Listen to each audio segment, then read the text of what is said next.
PDF लगा दिया।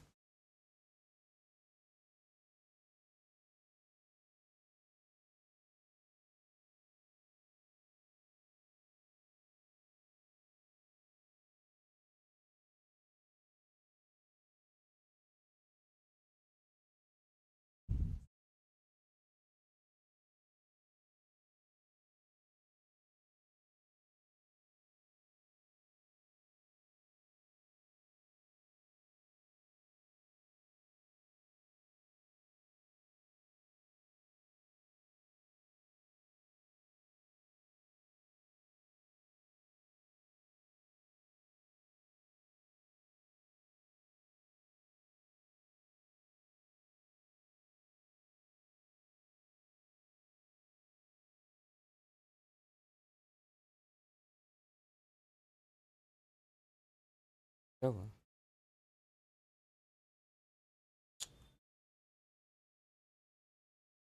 Time से रहता हूँ फिर भी time.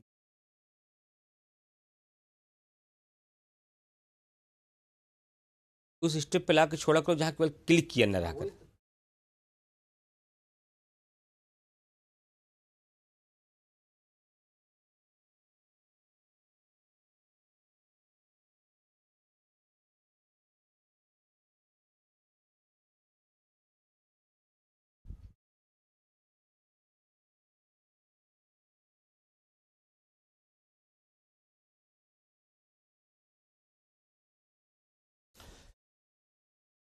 Hello friends, good morning to all of you. स्वागत है एक बार फिर से आप सभी प्यारे विद्यार्थियों का पीडब्ल्यू यूपीपीसीएस के ऑनलाइन प्लेटफॉर्म पर। नूतन मिश्रा, वर्षा, शिल्पा, नवनीत, अनुपम, आलोक, सोनी, सभी साथियों को मेरी तरफ से वेरी गुड मॉर्निंग। चलिए एक बार फिर से चलते हैं हम लोग अपने सर्वप्रथम बैच में। और आज लेक्चर नंबर कितना हो गया राजू जी? शायद लेक्चर नंबर आज 13 होगा, जहाँ तक मुझे याद आ रहा है। और इसमें हम लोग टॉपिक क्या कर रहे हैं? इसमें हम लोग टॉपिक कर रहे हैं संविधान संशोधन पार्ट 2। आज का हमारा टॉपिक होगा संविधान संशोधन पार्ट 2।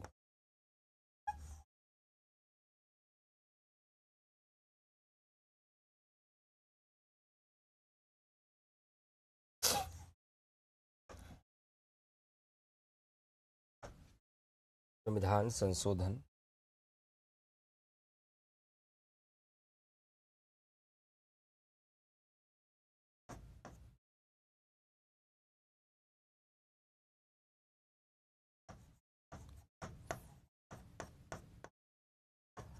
संशोधन पार्ट 2। संविधान संशोधन का पहला हिस्सा मैंने पढ़ा था और पहले हिस्से में मैंने ये बताया था कि संविधान संशोधन क्या है, संविधान संशोधन की आवश्यकता क्यों पड़ी, सामान्यतः कितने प्रकार से संविधान संशोधन कर सकते हैं, अनुच्छेद 368 की प्रक्रिया से कितने प्रकार से संशोधन किए जा सकते हैं, कौन सा संशोधन अनुच्छेद 368 की परिधि में नहीं आता है,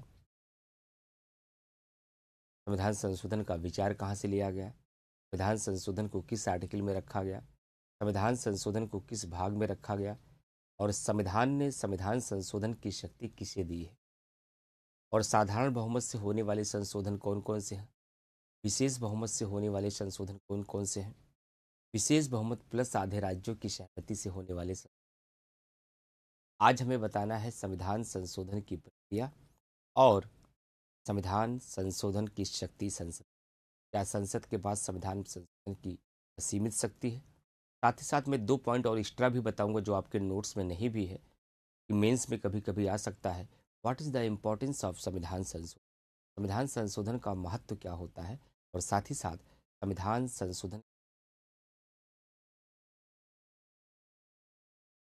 very good morning to all of you, सारे विद्यार्थियों को वेरी गुड मॉर्निंग, सबका स्वागत है। मैं बिल्कुल ठीक हूँ।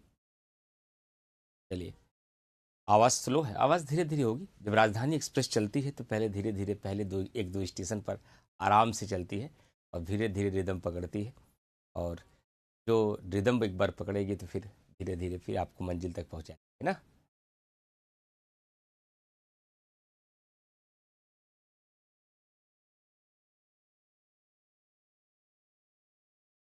चलिए, आगे बढ़ते हैं। तो आज का पहला टॉपिक क्या है? संविधान संशोधन की प्रक्रिया। आज का पहला टॉपिक है संविधान संशोधन की प्रक्रिया। ये मेंस में भी आ सकता है और प्री में भी आ सकता है। संविधान संशोधन की प्रक्रिया। संविधान संशोधन की प्रक्रिया और ऊपर संविधान संशोधन की प्रक्रिया। कैसे होता है संविधान संशोधन की प्रक्रिया? एक डायग्राम के माध्यम से समझाते हैं। सबसे पहला सवाल ये होता है, संविधान संशोधन विधेयक कहाँ लाया जाता है? संविधान संशोधन विधेयक कहाँ लाया जाता है? कहाँ लाया जाता है? Question mark. दूसरा, ऐसे विधेयक को लाने से पहले क्या राष्ट्रपति की पूर्व स्वीकृति ली जाती है? क्या राष्ट्रपति की पूर्व स्वीकृति ली जाती है? ऐसे संविधान संशोधन विधेयक के लिए क्या संविधान में संयुक्त अधिवेशन का प्रावधान है? क्या संविधान में संयुक्त अधिवेशन का प्रावधान है? ऐसे संविधान संशोधन विधेयक को क्या राष्ट्रपति वीटो की शक्ति रखता है? वीटो की यानी रोकने की शक्ति, वीटो की शक्ति रखता है? एक सवाल ये बनेगा। अब यहाँ प्रस्ताव है संविधान संशोधन विधेयक कहाँ लाया जाएगा। पहले तो दो विवाद है, ऐसा विधेयक संसद में लाया जाएगा या राज्य विधानमंडल में लाया जाएगा। तो जानकारी के लिए बता दूं, ऐसा विधेयक केवल संसद में लाया जाता है, राज्य विधानमंडल में नहीं लाया जाता। दूसरी बात सर, संसद के दो सदन होते हैं। एक सदन होता है लोकसभा, एक सदन होता है लोकसभा, एक सदन होता है राज्यसभा। ऐसे विधेयक को कहाँ लाया जाता है? और मान लीजिए कि संविधान संशोधन विधेयक को लोकसभा ने पारित कर दिया, तो इस विधेयक को अगर हम राज्यसभा के पास लेकर जाते हैं, राज्यसभा क्या इस विधेयक को अस्वीकार कर सकती है? क्या इस विधेयक को पुनर्विचार के लिए वापस भेज सकती है? क्या इस विधेयक को अपने पास असीमित 6 माह तक रोक के रख सकती है? 6 माह तक रोक कर रख सकती है, रोक कर रख सकती है, रख सकती है। और सबसे अंतिम बात है, क्या इस विधेयक पर राज्यसभा संशोधन कर सकती है? संशोधन कर सकती है। और कुल मिलाकर निष्कर्ष ये है कि संविधान संशोधन विधेयक को लेकर के लोकसभा और राज्यसभा में किसकी शक्ति ज़्यादा है? लोकसभा और राज्यसभा में किसकी शक्ति ज़्यादा है? ये तो मैंने डायग्राम बनाया आपको समझाने के लिए। इतने डायमेंशन पर आपको मेंस के मुद्दे बनेंगे और इतने ही डायमेंशन पर आपके प्रीलिम्स के मुद्दे बनेंगे।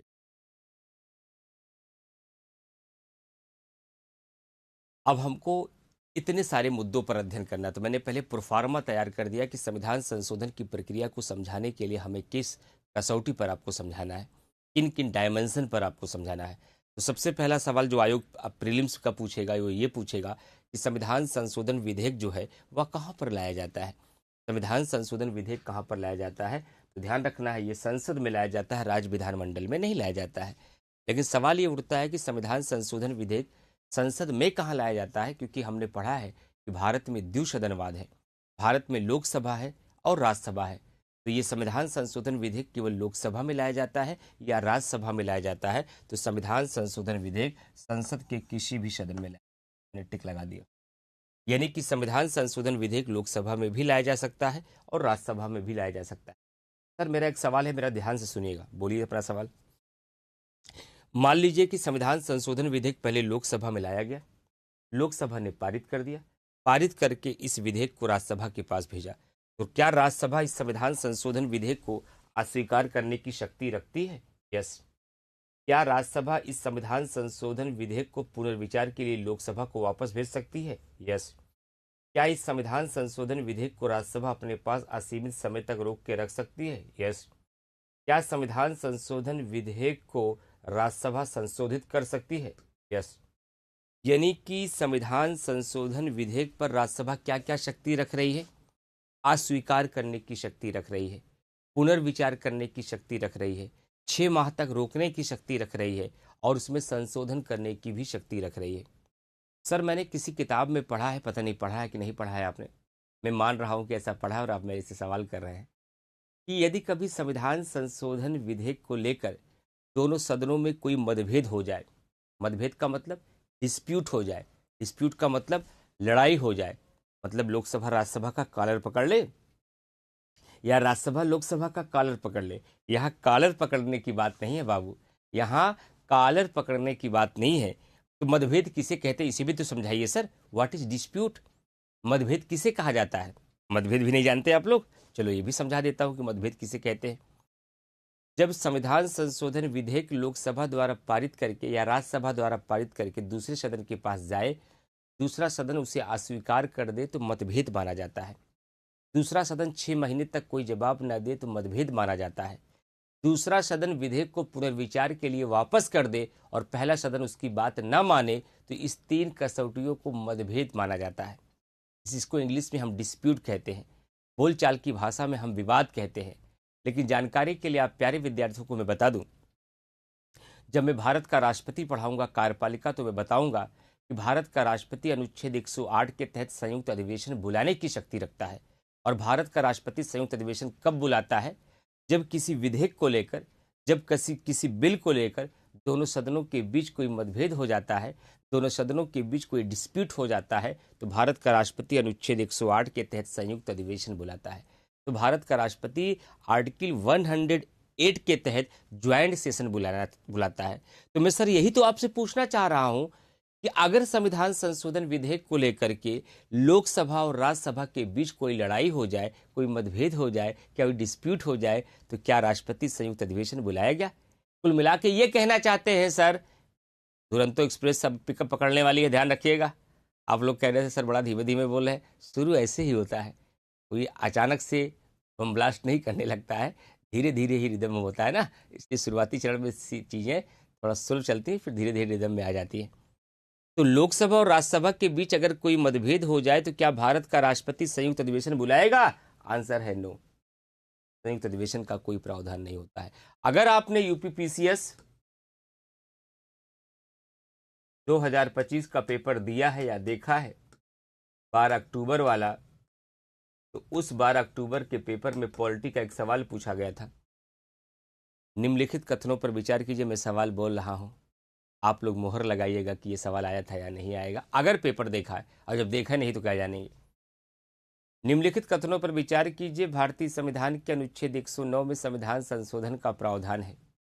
और दूसरा विकल्प दिया गया था संविधान संशोधन अनुच्छेद 109 के तहत राष्ट्रपति संयुक्त अधिवेशन बुलाता है।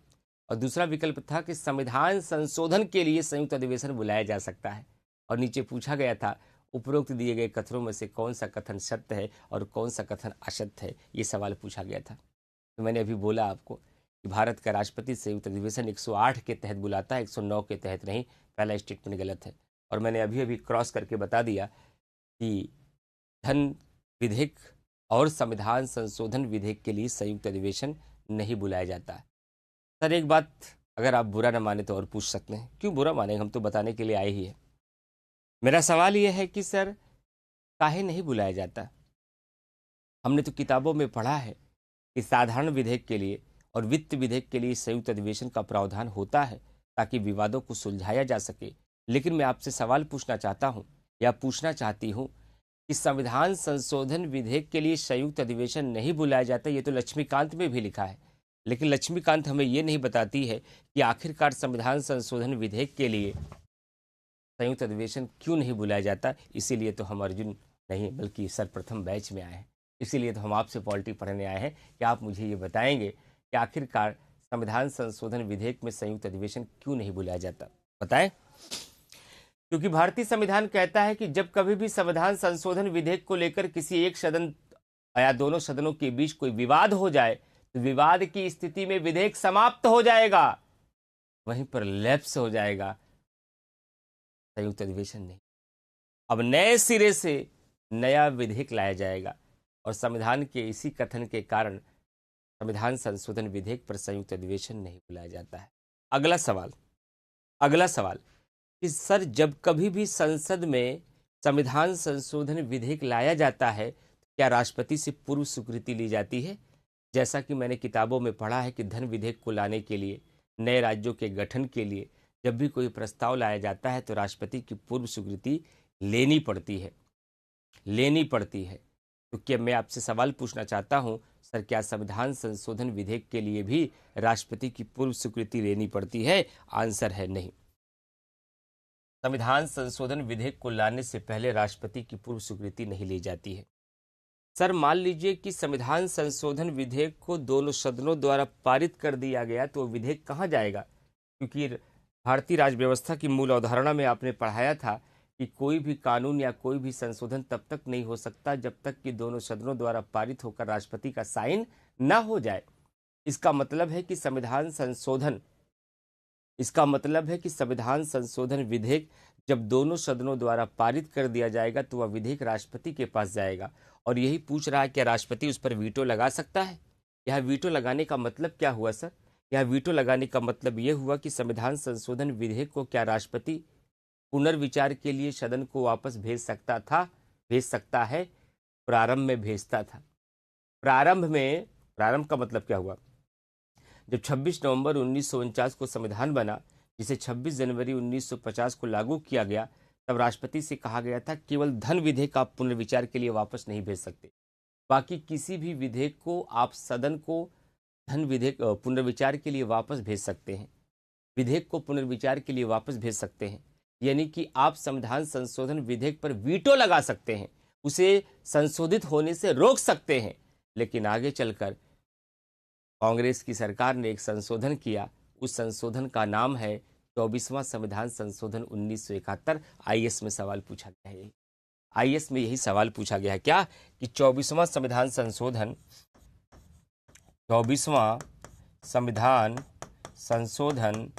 1971 के द्वारा ये व्यवस्था कर दिया गया।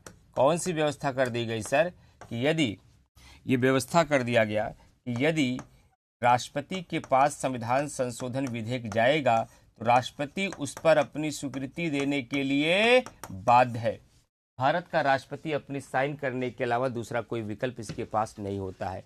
यानी कि संविधान संशोधन विधेयक यदि दोनों सदनों द्वारा पारित हो गया है तो पारित होने के बाद वह राष्ट्रपति के पास जाएगा। लेकिन 24वां संविधान संशोधन, ये फैक्ट में नोट कर लीजिए बाबू, ये 24वां संविधान संशोधन फैक्ट में नोट कर लीजिएगा, ये संशोधन में नोट करिएगा कि 24वां संविधान संशोधन 1971 के माध्यम से कहा गया कि भारत का राष्ट्रपति अपनी स्वीकृति देने के लिए बाध्य है, उसके पास कोई दूसरा विकल्प नहीं है। न तो वह अस्वीकार कर सकता है, न तो उस पर जेबी वीटो लगा सकता है, न ही पुनर्विचार के लिए वापस भेज सकता है, बल्कि भारत का राष्ट्रपति 24वां संविधान संशोधन के माध्यम से संविधान संशोधन विधेयक पर अपनी स्वीकृति देने हेतु बाध्य होता है। अब एक अंतिम बात बता दीजिए, कुल मिला के निष्कर्ष क्या निकला? संविधान संशोधन विधेयक के मामले में कौन ज्यादा पावरफुल है, लोकसभा या राज्यसभा? दोनों पावरफुल है, दोनों के पास समान शक्ति है। कैसे? संविधान संशोधन विधेयक लोकसभा में भी लाया जा सकता है, राज्यसभा में भी लाया जा सकता है। संविधान संशोधन विधेयक को राज्यसभा या लोकसभा दोनों अस्वीकार कर सकती हैं, दोनों संशोधित कर सकती हैं, दोनों पुनर्विचार के लिए वापस कर सकती हैं, दोनों 6 माह के लिए रोक के रख सकती है। अतः हमने आपको ये सिखा दिया कि संविधान संशोधन विधेयक के मामले में जो शक्ति लोकसभा के पास है वही शक्ति राज्यसभा के पास है, अतः दोनों की शक्तियां बराबर है। अगर भारत का सबसे बड़ा आयोग, जिसका नाम है UPSC, union public service commission, जिसे हिंदी में संघ लोक सेवा आयोग कहा जाता है, तो मान लो आपको इतना बड़ा सवाल दे दे, कितना बड़ा? इतना बड़ा सवाल, पूरा बोर्ड भर जाए सवाल से, और एक सवाल पूछ ले जिसे देखते ही 90% बच्चे प्रश्न ही छोड़ देंगे, ये मेरे बस की बात नहीं भैया, इतना डिटेल में हम नहीं पढ़ के आए हैं। लेकिन आपको दिक्कत नहीं आएगा वैसे सवालों पर भी। सवाल बोलूं, उत्तर देना। अब ये सवाल आपसे हो जाएगा कि नहीं हो जाएगा? मैं सवाल बोलता हूं कि इससे बड़ा सवाल बन ही नहीं सकता, कोई माइकलाल इससे बड़ा सवाल नहीं बना सकता जितना बड़ा सवाल मैं बोल रहा हूं। लेकिन फिर भी आप उसका उत्तर कर देंगे अब, क्योंकि मैंने पूरी कहानी समझा दी, मैंने पूरी स्टोरी समझा दी, अभी रिवीजन भी कराऊंगा। सवाल आ जाए, मेरे सवालों को ध्यान रखिएगा और इस बात का ध्यान रखिएगा, जब तक मैं पढ़ाऊं तब तक कमेंट में एक भी लाइन किसी की आनी नहीं चाहिए। जब तक मैं ना कह दूं कि बताओ समझ में आया या नहीं, किसी को डाउट हो पूछ लो, तब तक कमेंट बॉक्स में एक शब्द नहीं लिखा जाना चाहिए। जिस बच्चे के द्वारा लिखा जाएगा वो बच्चा ब्लॉक हो जाएगा, वो बच्चा दोबारा लिखने के लायक नहीं बचेगा, ये ध्यान रखिएगा। इसलिए जब तक मैं पढ़ाऊं, जब तक मैं समझाऊं, जब तक मैं स्टोरी सुनाऊं, जब तक मैं प्रश्न सिखाऊं, तब तक केवल आपका काम सुनने का होगा और समझने का होगा। और जब मैं पूछूंगा, बोलो मेरे भैया समझ में आया या नहीं, किसी का कोई डाउट हो तो पूछ लीजिए, तभी आप कमेंट करेंगे। यह है पढ़ने का सही तरीका, ठीक है? ताकि क्लास का कोई डिस्टर्बेंस ना हो, क्लास का रिदम ना टूटे, स्टोरी एक बार में आप समझे। सवाल बोलता हूं, ध्यान से सुनिएगा, बहुत ध्यान से सुनिएगा मेरे प्यारे विद्यार्थियों। सवाल है, संविधान संशोधन विधेयक के संबंध में निम्नलिखित कथनों पर विचार कीजिए। और इस पे 2 स्टेटमेंट नहीं, 3 नहीं, 4 नहीं, 10 स्टेटमेंट आयोग मान लो पूछ ले। पहला, संविधान संशोधन विधेयक राज्य विधानमंडल में लाया जाता है। दूसरा, संविधान संशोधन विधेयक संसद के किसी भी सदन में लाया जा सकता है। तीसरा, संविधान संशोधन विधेयक को लाने से पहले राष्ट्रपति की पूर्व स्वीकृति की आवश्यकता नहीं होती। चौथा, संविधान संशोधन विधेयक पर राष्ट्रपति संयुक्त अधिवेशन बुला सकता है। पांचवा, संविधान संशोधन विधेयक को राष्ट्रपति पुनर्विचार के लिए वापस कर सकता है। नेक्स्ट, संविधान संशोधन विधेयक पर राज्यसभा केवल 14 दिनों की विलंबकारी शक्ति रखती है। संविधान संशोधन विधेयक पर लोकसभा की शक्तियां राज्यसभा से ज्यादा व्यापक है। और अंतिम स्टेटमेंट है कि संविधान संशोधन विधेयक पर राष्ट्रपति अपनी स्वीकृति देने के लिए बाध्य नहीं है। और नीचे सवाल पूछ ले, उपरोक्त में से असत्य कथन का चयन करिए। उत्तर निकल जाएगा कि नहीं निकल जाएगा? उत्तर निकल जाएगा कि नहीं निकल जाएगा? सर अब तो सब निकल जाएगा, क्योंकि पूरी कहानी आपने बता दी। हम चेक करके बता देंगे, ये सही ये गलत, ये सही ये गलत, ये सही ये गलत। सही पूछोगे तो ये आंसर, गलत पूछोगे तो ये आंसर। क्योंकि आपने मुझे सिखा दिया कि संविधान संशोधन विधेयक को लाने से पहले राष्ट्रपति की पूर्व स्वीकृति नहीं लेनी पड़ती है। आपने मुझे सिखाया है कि संविधान संशोधन विधेयक केवल राज्य विधानमंडल में लाया जाता है, संसद में नहीं। आपने मुझे सिखाया है कि संविधान संशोधन विधेयक संसद के किसी भी सदन में लाया जा सकता है। और आपने मुझे सिखाया है कि संविधान संशोधन विधेयक पर संयुक्त अधिवेशन का कोई प्रावधान नहीं है। आपने मुझे यह सिखाया है कि मूल संविधान में भारत का राष्ट्रपति संविधान संशोधन विधेयक को पुनर्विचार के लिए वापस तो कर सकता था, लेकिन कांग्रेस सरकार ने 24वां संविधान संशोधन 1971 के माध्यम से यह व्यवस्था कर दिया कि संविधान संशोधन विधेयक पर राष्ट्रपति अपनी स्वीकृति देने हेतु बाध्य होगा। इसके सिवा राष्ट्रपति के पास कोई दूसरा विकल्प नहीं होगा। आपने सिखाया है कि संविधान संशोधन विधेयक को यदि लोकसभा पारित कर दे तो राज्यसभा उसे अस्वीकार भी कर सकती है, पुनर्विचार के लिए वापस भी कर सकती है, 6 माह तक रोक के रख भी सकती है और उसमें संशोधन की शक्ति भी रखती है। निष्कर्षतः यह कहा जा सकता है कि संविधान संशोधन विधेयक के मामले में लोकसभा और राज्यसभा की शक्ति आपस में बराबर होती है। इतना ही नहीं सर, आपने यह भी तो बता दिया कि संविधान संशोधन विधेयक को लेकर के अगर दोनों सदनों के बीच कोई मतभेद या डिस्प्यूट होता है तो संविधान संशोधन विधेयक वही समाप्त हो जाता है, इसीलिए इस पर संयुक्त अधिवेशन नहीं बुलाया जाता। अब बताओ, संविधान संशोधन के पारित करने की प्रक्रिया या संविधान संशोधन की प्रक्रिया समझ में आ गई या नहीं? केवल 14 दिनों की विलंबकारी शक्ति का मतलब सबरीन बेगम हुआ, गलत है। उसके पास 14 दिन से भी ज्यादा समय तक विधेयक को रोकने की शक्ति है। 14 दिनों तक केवल विलंबकारी शक्ति धन विधेयक पर होता है सबरीन बेगम। वो तो केवल विकल्प है, आंसर नहीं देना। अभी मैं सवाल नहीं करवा रहा हूं, तो मैं एक आपको एग्जाम्पल दे रहा था। ऐसे सवाल पूछा जाएगा, क्या ऐसे सवालों में सही और गलत का चयन आप करने योग्य है या नहीं है? अब कमेंट करके बताइए कि संविधान संशोधन की प्रक्रिया में किसी बच्चे को कोई डाउट, कोई संदेह, आप मेरे से सारा सवाल पूछ सकते हैं। अगर क्लियर है तो अपना फीडबैक भी बताइए।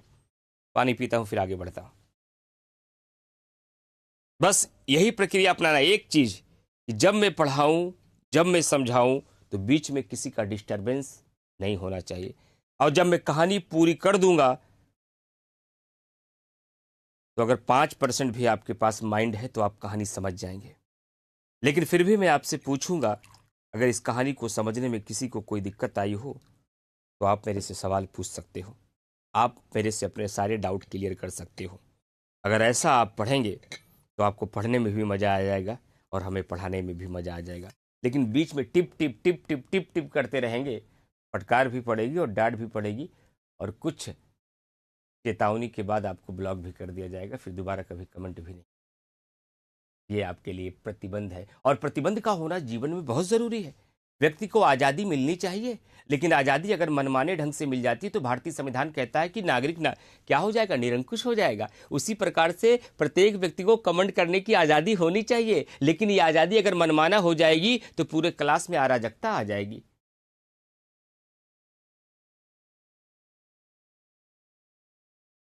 ओम त्रिपाठी जी कह रहे सर आप बताए हैं सिर्फ राज्य विधानमंडल संविधान संशोधन विधेयक लाएगा। किसने बता दिया भाई, किसने बता दिया? ये लिखा गया है राज्य विधानमंडल ने केवल संसद में लाया जाता है। बाबू कहां पढ़ लिया आपने? त्रिपाठी जी यहां क्रॉस लगा है, राज्य विधानमंडल में संविधान संशोधन विधेयक नहीं लाया जाता, केवल संसद में लाया जाता है, और ऐसा विधेयक संसद के किसी भी सदन में लाया जाता है। कंसंट्रेशन ठीक नहीं था तभी गड़बड़ा गया।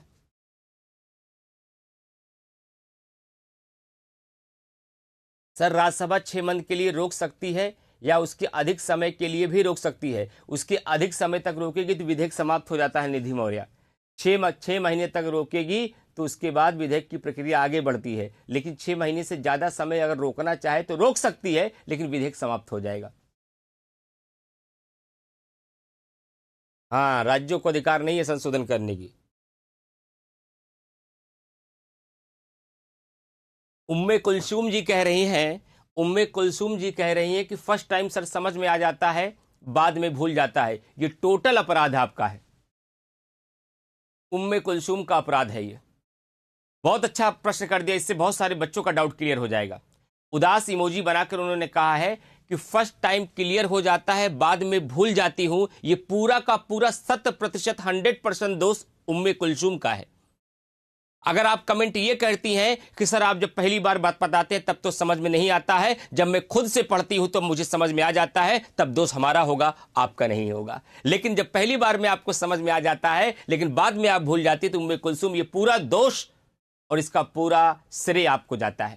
क्यों? क्योंकि आप रिवीजन नहीं करती, क्योंकि आप सोचती नहीं, क्योंकि आप लिखती नहीं, क्योंकि वीडियो को आप जहां कंफ्यूजन होता है उसको दोबारा नहीं देखती हैं। पहली बार में समझ में आ गया है, दूसरी बार ना भूलने पाए, इसमें मेरी कोई योगदान नहीं है, इसमें मेरा कोई योगदान नहीं, इसमें उम्मे कुलसूम आपका योगदान होगा। आपको रिवीजन करना है, आपको उसको दोबारा वीडियो देखना है, आपको उसको लिख लिख के समझना है, आपको उस पर क्वेश्चन सॉल्व करना है, आपको नोट्स पढ़ के तैयार करना है, ये आपकी जिम्मेदारी है। और अगर आप भूल जा रहे इसका मतलब आप रिवीजन नहीं करते, आप दोहराते नहीं हैं, आप दोबारा वीडियो को नहीं देखते हैं, आप टॉपिक के बारे में सोचते नहीं हैं, आप उस पर आधारित क्वेश्चन नहीं सॉल्व करते, इसलिए भूल जाता है। बाद में याद रखने के लिए रिवीजन करना पड़ता है, पढ़ना पड़ता है, दोहराना पड़ता है, सोचना पड़ता है। अगर एक बार बोल देने से 100% दिमाग में हमेशा हमेशा के लिए तैयार हो जाए तो मैं एक माइक लेके भारत के हर विद्यार्थी के कान में संविधान संशोधन पढ़ा दूं कि जाओ तुम्हारा जिंदगी भर के लिए संविधान संशोधन तैयार हो गया, तुम अब IAS बन जाओगे या PCS बन जाओगे, अगर ऐसा होता तो। लेकिन ऐसा नहीं होता है। पढ़ना, समझना और उसको याद रखे रहना, ये 3 अलग अलग प्रक्रिया है। पढ़ना और समझाना ये टीचर की जिम्मेदारी है, और याद रखे रहना ये विद्यार्थी की जिम्मेदारी है। आ गया समझ में? उम्मे कुलसूम, उम्मे कुलसूम बहुतों बार हुआ संस्कृति तिवारी, बहुत बार हुआ है। चलो भाई, अब अगला टॉपिक। अब कमेंट बॉक्स बंद कर दीजिए, फिर अगले टॉपिक पे बढ़ते हैं। अब एकदम पिन ड्रॉप साइलेंट, क्योंकि अगला टॉपिक और भी महत्वपूर्ण है। अगला टॉपिक जो है वह और भी इंपॉर्टेंट है, वह और भी महत्वपूर्ण टॉपिक है जो मैं अगला टॉपिक उठाने जा रहा हूं, ध्यान से सुनिएगा। अगला टॉपिक टोटल मेंस पर है। क्या संसद के पास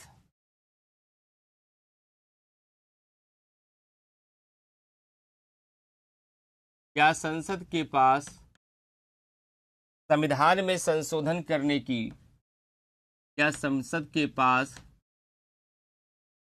संविधान में संशोधन करने की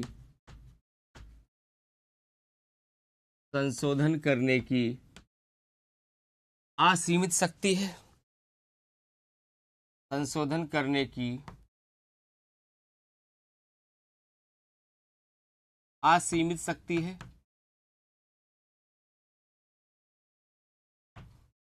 क्या संसद के पास संविधान में संशोधन करने की असीमित शक्ति है, अनलिमिटेड पावर है? इसे प्रूफ करना पड़ेगा।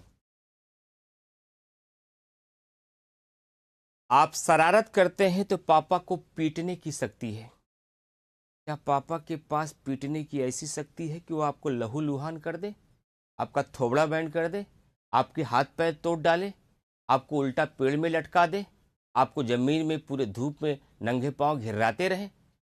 ऐसी शक्ति का प्रयोग करेंगे तो पापा को जेल भी जाना होगा। पापा के पास ये पीटने और ठोकने की शक्ति केवल उसी सीमा तक है जिस सीमा तक आप पर नियंत्रण बनाना जरूरी है। ये शक्ति तो पापा के पास भी मनमाना नहीं है, संसद के पास कहाँ से मनमाना आ जाएगी? लेकिन हमें सिद्ध करना पड़ेगा, हमें ये प्रूफ करना पड़ेगा। क्या संसद के पास संविधान में संशोधन करने की कुछ सीमाएं हैं? आपने ही बताया है कि भारतीय संविधान ने अनुच्छेद 368 के तहत संसद को संविधान में संशोधन की शक्ति दी है। मैं आपसे ही जानना चाहता हूं सर, क्या संसद के पास ये शक्ति, ये पावर अनलिमिटेड है? किसी भी सीमा तक जाकर संसद संविधान में संशोधन कर सकती है? इस कहानी को जानने के लिए आपको 26 जनवरी 1950 का समय देखना पड़ेगा। इस कहानी को जानने के लिए आपको आधारभूत ढांचे का सिद्धांत देखना पड़ेगा। इस कहानी को जानने के लिए आपको 42वां संविधान संशोधन देखना पड़ेगा। इस कहानी को जानने के लिए आपको मिनर्वा मिल्स केस तक जाना पड़ेगा। तब जाकर ये निष्कर्ष निकल पाएगा कि वर्तमान में संसद के पास संविधान में संशोधन करने की किस मात्रा तक पावर है। ये पावर असीमित है या ये पावर सीमित है? अगर सीमित है तो प्रतिबंध लगाया गया होगा। वो प्रतिबंध क्या है? किस सीमा का प्रतिबंध है? किस सीमा तक संसद संविधान में संशोधन कर सकती है और किस सीमा तक नहीं कर सकती है? ये जानने के लिए आगामी 20 मिनट आपकी जिंदगी के बहुत महत्वपूर्ण है। शाहरुख खान ने अपने देश के लिए खिलाड़ियों से 90 मिनट मांगे थे। मैं आपको ये समझाने के लिए 20 मिनट मांगा, लेकिन 20 मिनट पिन ड्रॉप साइलेंट। आपकी हाथ मोबाइल के बटन पे नहीं होने चाहिए, आपकी आंखें आपके कमरे के बाहर नहीं होनी चाहिए, आपके कान में मेरी आवाज़ के अलावा दूसरी कोई आवाज़ नहीं होनी चाहिए, और आपका मानसिक कंसंट्रेशन में केवल संविधान संशोधन की प्रक्रिया को समझाने की बजाय कोई दूसरा विचार नहीं आना चाहिए। और ऐसा माहौल आपने दे दिया तो 20 मिनट में ये पूरी कहानी क्लियर कर देंगे, और ऐसा क्लियर कर देंगे कि बुढ़ापे तक आप नहीं भूल। लेकिन ये 20 मिनट इन 4 कसौटियों पर मुझे चाहिए कि हाथों पर पूरा कंट्रोल हो, कान मेरी आवाज़ पर हो, आँख आपके मोबाइल पर हो, मेरे चेहरे पर हो, और आपका कंसंट्रेशन पूरे के पूरे क्लास पर हो। कोई और विचार नहीं आना चाहिए आपके मस्तिष्क पर। तो आगामी 20 मिनट मेरे हैं, और इस 20 मिनट में ये पूरी कहानी मैं क्लियर करूँगा।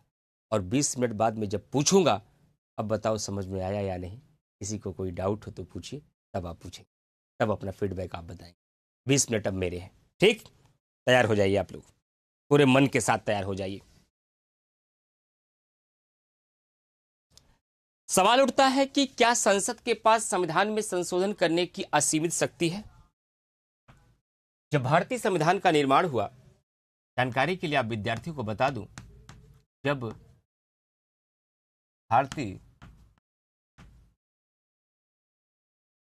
संविधान का निर्माण हुआ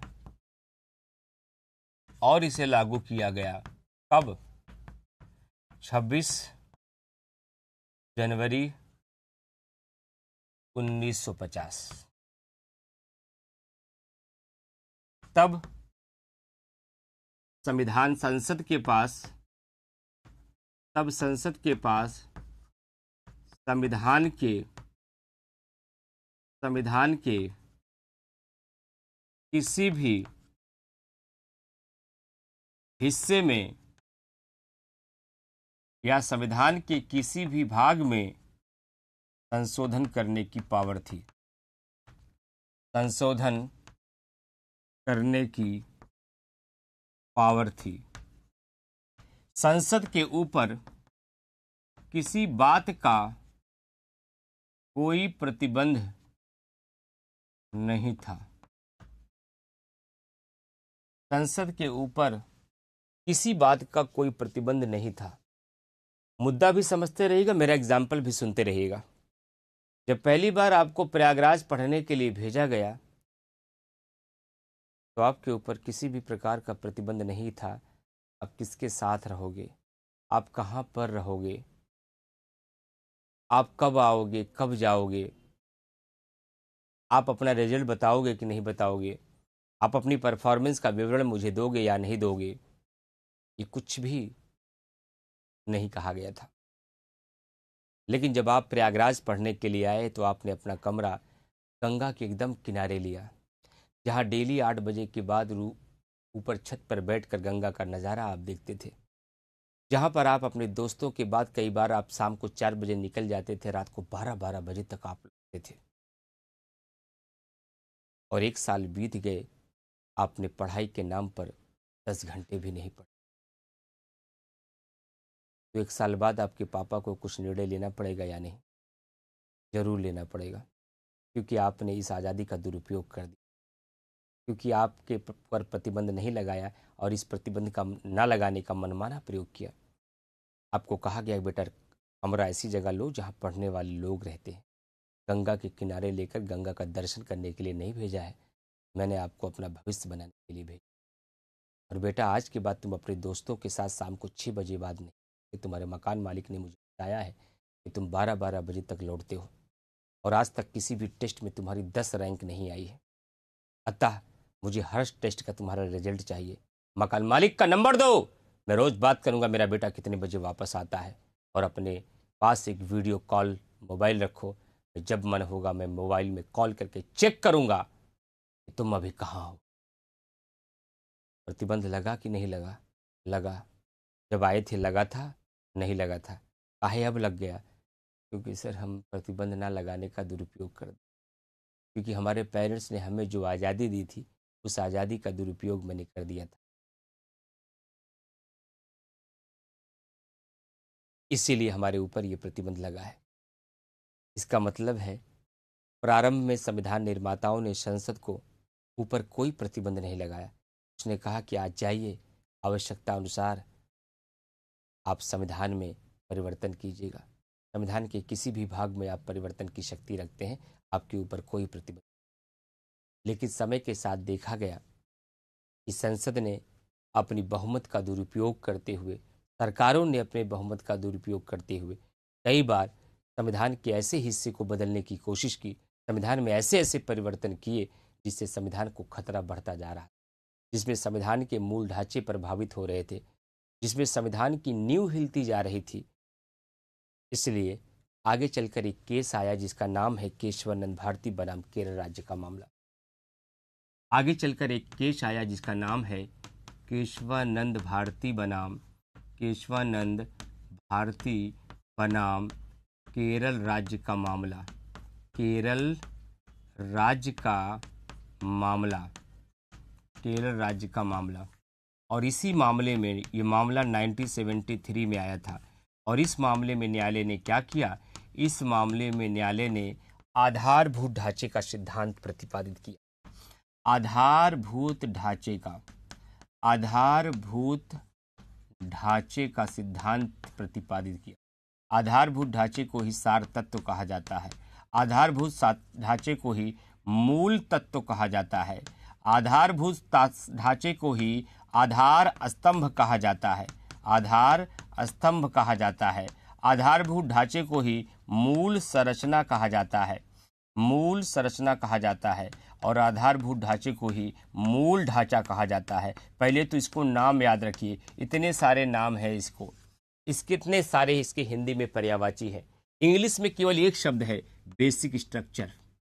इंग्लिश कितनी आसान है, बच्चे कहते हैं हिंदी टफ है। इंग्लिश आसान है बेटा, हिंदी तो टफ है। बेसिक स्ट्रक्चर, अंग्रेजी में केवल एक शब्द आता है बेसिक स्ट्रक्चर, और हिंदी में इसी को आधारभूत ढांचा कहते हैं, हिंदी में इसी को सार तत्व कहते हैं, हिंदी में इसी को मूल तत्व कहते हैं, हिंदी में इसी को आधार स्तंभ कहते हैं, हिंदी में इसी को मूल संरचना कहते हैं, हिंदी में इसी को मूल ढांचा कहते हैं, और इसका मतलब होता है बेसिक स्ट्रक्चर। तो अलग अलग शब्द अलग अलग जगह मिले तो आपको कंफ्यूज नहीं होना है, आपको परेशान नहीं होना है। सर क्या सिद्धांत था आधारभूत ढांचे का सिद्धांत? आधारभूत ढांचे के सिद्धांत का मतलब क्या होता है आज तक मैं जान ही नहीं पाया सर। लक्ष्मीकांत में मैंने बहुत बार ये शब्द पढ़ा है, आधारभूत ढांचा, आधारभूत ढांचा का उल्लंघन, आधारभूत ढांचे का उल्लंघन, आधारभूत ढांचे का विकास, लेकिन आज तक मैं समझ नहीं पाया what is meant by basic structure. आधारभूत ढांचे का मतलब क्या होता मैं जान ही नहीं पाया सर, आज पता लगवाता हूं मैं अब। केशवानंद भारती केस में न्यायपालिका 24वां और 25वें संविधान संशोधन पर विचार कर रही थी, और इसी विचार करते समय न्यायपालिका ने कहा, मैं इस बात को मानता हूं भारतीय संविधान निर्माताओं ने एक विकसित संविधान का निर्माण किया है। मैं इस बात को मानता हूं कि भारतीय संविधान निर्माताओं ने एक लचीले और एक गत्यात्मक, एक परिवर्तनशील संविधान को बनाया है, ताकि आवश्यकता के अनुसार देश काल समय परिस्थिति की तरह इसमें परिवर्तन किया जा सके, जो बात मैंने कल पढ़ाई। न्यायपालिका ने स्वयं कहा, मैं मानता हूं संविधान निर्माताओं ने संसद को संविधान में परिवर्तन करने की शक्ति दी है, और शक्ति इसलिए दी है क्योंकि भारतीय संविधान निर्माता एक विकसित संविधान बनाना चाहते थे, एक लचीला संविधान बनाना चाहते थे, एक गतिशील संविधान बनाना चाहते थे, एक परिवर्तनशील संविधान बनाना चाहते थे, ताकि देश का शासन आवश्यकता अनुसार अपने आप में परिवर्तन कर सके और हर परिस्थिति में वह सफल हो सके। इसलिए भारतीय संविधान निर्माताओं ने संसद को संविधान में संशोधन करने की शक्ति दी है। लेकिन ध्यान रहे संसद, न्यायपालिका बोल रही है, मैं नहीं, न्यायपालिका कह रही है, लेकिन ध्यान रहे संसद, संविधान निर्माताओं ने आपको नया संविधान लिखने की शक्ति नहीं दी है, आपको केवल संविधान में आवश्यकता अनुसार परिवर्तन की शक्ति दी है। आपको संविधान में केवल आवश्यकता अनुसार परिवर्तन करने की शक्ति दी है। संविधान निर्माताओं ने आपको नया संविधान लिखने की शक्ति नहीं दी है। आपका महत्व संविधान निर्माताओं से अधिक नहीं हो सकता। संसद ने कहा, सीधे सीधे बोलो, हम लोग अंगूठा छाप लोग हैं, समझ में नहीं आता, क्या कहना चाहते हो आप? न्यायपालिका ने कहा, आप संविधान में परिवर्तन करिए, आवश्यकता अनुसार कुछ हटाइए, आवश्यकता अनुसार कुछ जोड़िए, आवश्यकता अनुसार कुछ समाप्त कीजिए, लेकिन नया संविधान मत लिखिए। का मतलब आप संविधान के ऐसे हिस्से को नहीं छेड़ सकते, आप संविधान के ऐसे हिस्से को नहीं बदल सकते, आप संविधान के ऐसे हिस्से को नहीं परिवर्तित कर सकते, आप संविधान के ऐसे हिस्से को नहीं समाप्त कर सकते जिस पर पूरा भारतीय संविधान टिका है, जो संविधान का आधार स्तंभ है, जो संविधान का सार तत्व है, जो संविधान की मूल संरचना है, जो संविधान की मूल ढांचा है, जो संविधान का पिलर है, जो संविधान की नींव है, उसमें परिवर्तन मत करिए। बाकी चाहे पीओपी कराइए, चाहे वाल पिट्टी लगवाइए, चाहे ऊपर छत पर रूफ बनवा दीजिए, चाहे नया स्विमिंग पूल बनवा लीजिए, लेकिन दरवाजा अगर पूरब की तरफ है तो दरवाजा पूरब की तरफ ही रहे। अगर रसोईया घर के सामने बनाया गया है तो रसोईया वहीं पर रहेगा। इसमें आप परिवर्तन नहीं कर सकते, क्योंकि इसी पर पूरा संविधान हमारा टिका हुआ है। तो संसद कह रही है, माननीय सर्वोच्च न्यायालय, ध्यान से सुनिएगा, संसद कह रही है, माननीय सर्वोच्च न्यायालय एक लिस्ट बनाकर दे दो, किस पर टिका है आपका संविधान, क्या है आपका संविधान का मूल ढांचा। हम मकान तो बनाएंगे, मकान को डेवलप करेंगे, मकान को सुंदर बनाएंगे, लेकिन हम वहां हथौड़ी नहीं चलाएंगे जिस पर आपका पूरा घर टिका हुआ है। मैं ऐसे पिलर पर कभी भी हथौड़ी नहीं चलाऊंगा जिससे आपका मकान हिल जाता है। लेकिन लिस्ट तो दे दो, आज के बाद हम उसको नहीं छेड़ेंगे। न्यायपालिका का जवाब क्या है, ध्यान से सुनिएगा। न्यायपालिका ने कहा कि लिस्ट नहीं दूंगा साहब, लिस्ट नहीं दूंगा। आप हथौड़ी चलाइएगा, आप मकान पर हथौड़ी चलाइएगा और हम छूकर बता देंगे मकान हिल रहा है या नहीं। और अगर हमको छूने पे कंपन महसूस हुआ तो मैं बता दूंगा, पीछे आ जाओ, पीछे आ जाओ, इससे हमारा मकान हिल रहा है, यहां हथौड़ी मत चलाओ, जाओ कहीं और काम लगाओ, जाओ कहीं और काम लगाओ मकान में। यहां संविधान को मैंने मकान से डिनोट कर दिया है, यहां में एग्जाम्पल के तौर पर संविधान को मकान मान लिया मैंने, और न्यायपालिका कह रही है कि जो मकान हमारे दादा ने बना के आपको दिया है, समय काल परिस्थिति के अनुसार उस मकान को खूब सुसज्जित करो, उस मकान को खूब अच्छा बनाओ, उस मकान को इनोवेटिव करो, लेकिन ध्यान रखना उस मकान की नींव मत हिला देना, उस मकान का खंभा मत बदल देना, उस मकान का दरवाजा मत बदल देना, उस मकान के ऐसे हिस्से को मत छेड़ना जिस हिस्से से वह पूरा मकान टिका है। तो संसद कह रही है कि कौन कौन सा हिस्सा है जिस पर यह मकान टिका, बता दो, वहां हथौड़ी नहीं चलाएंगे।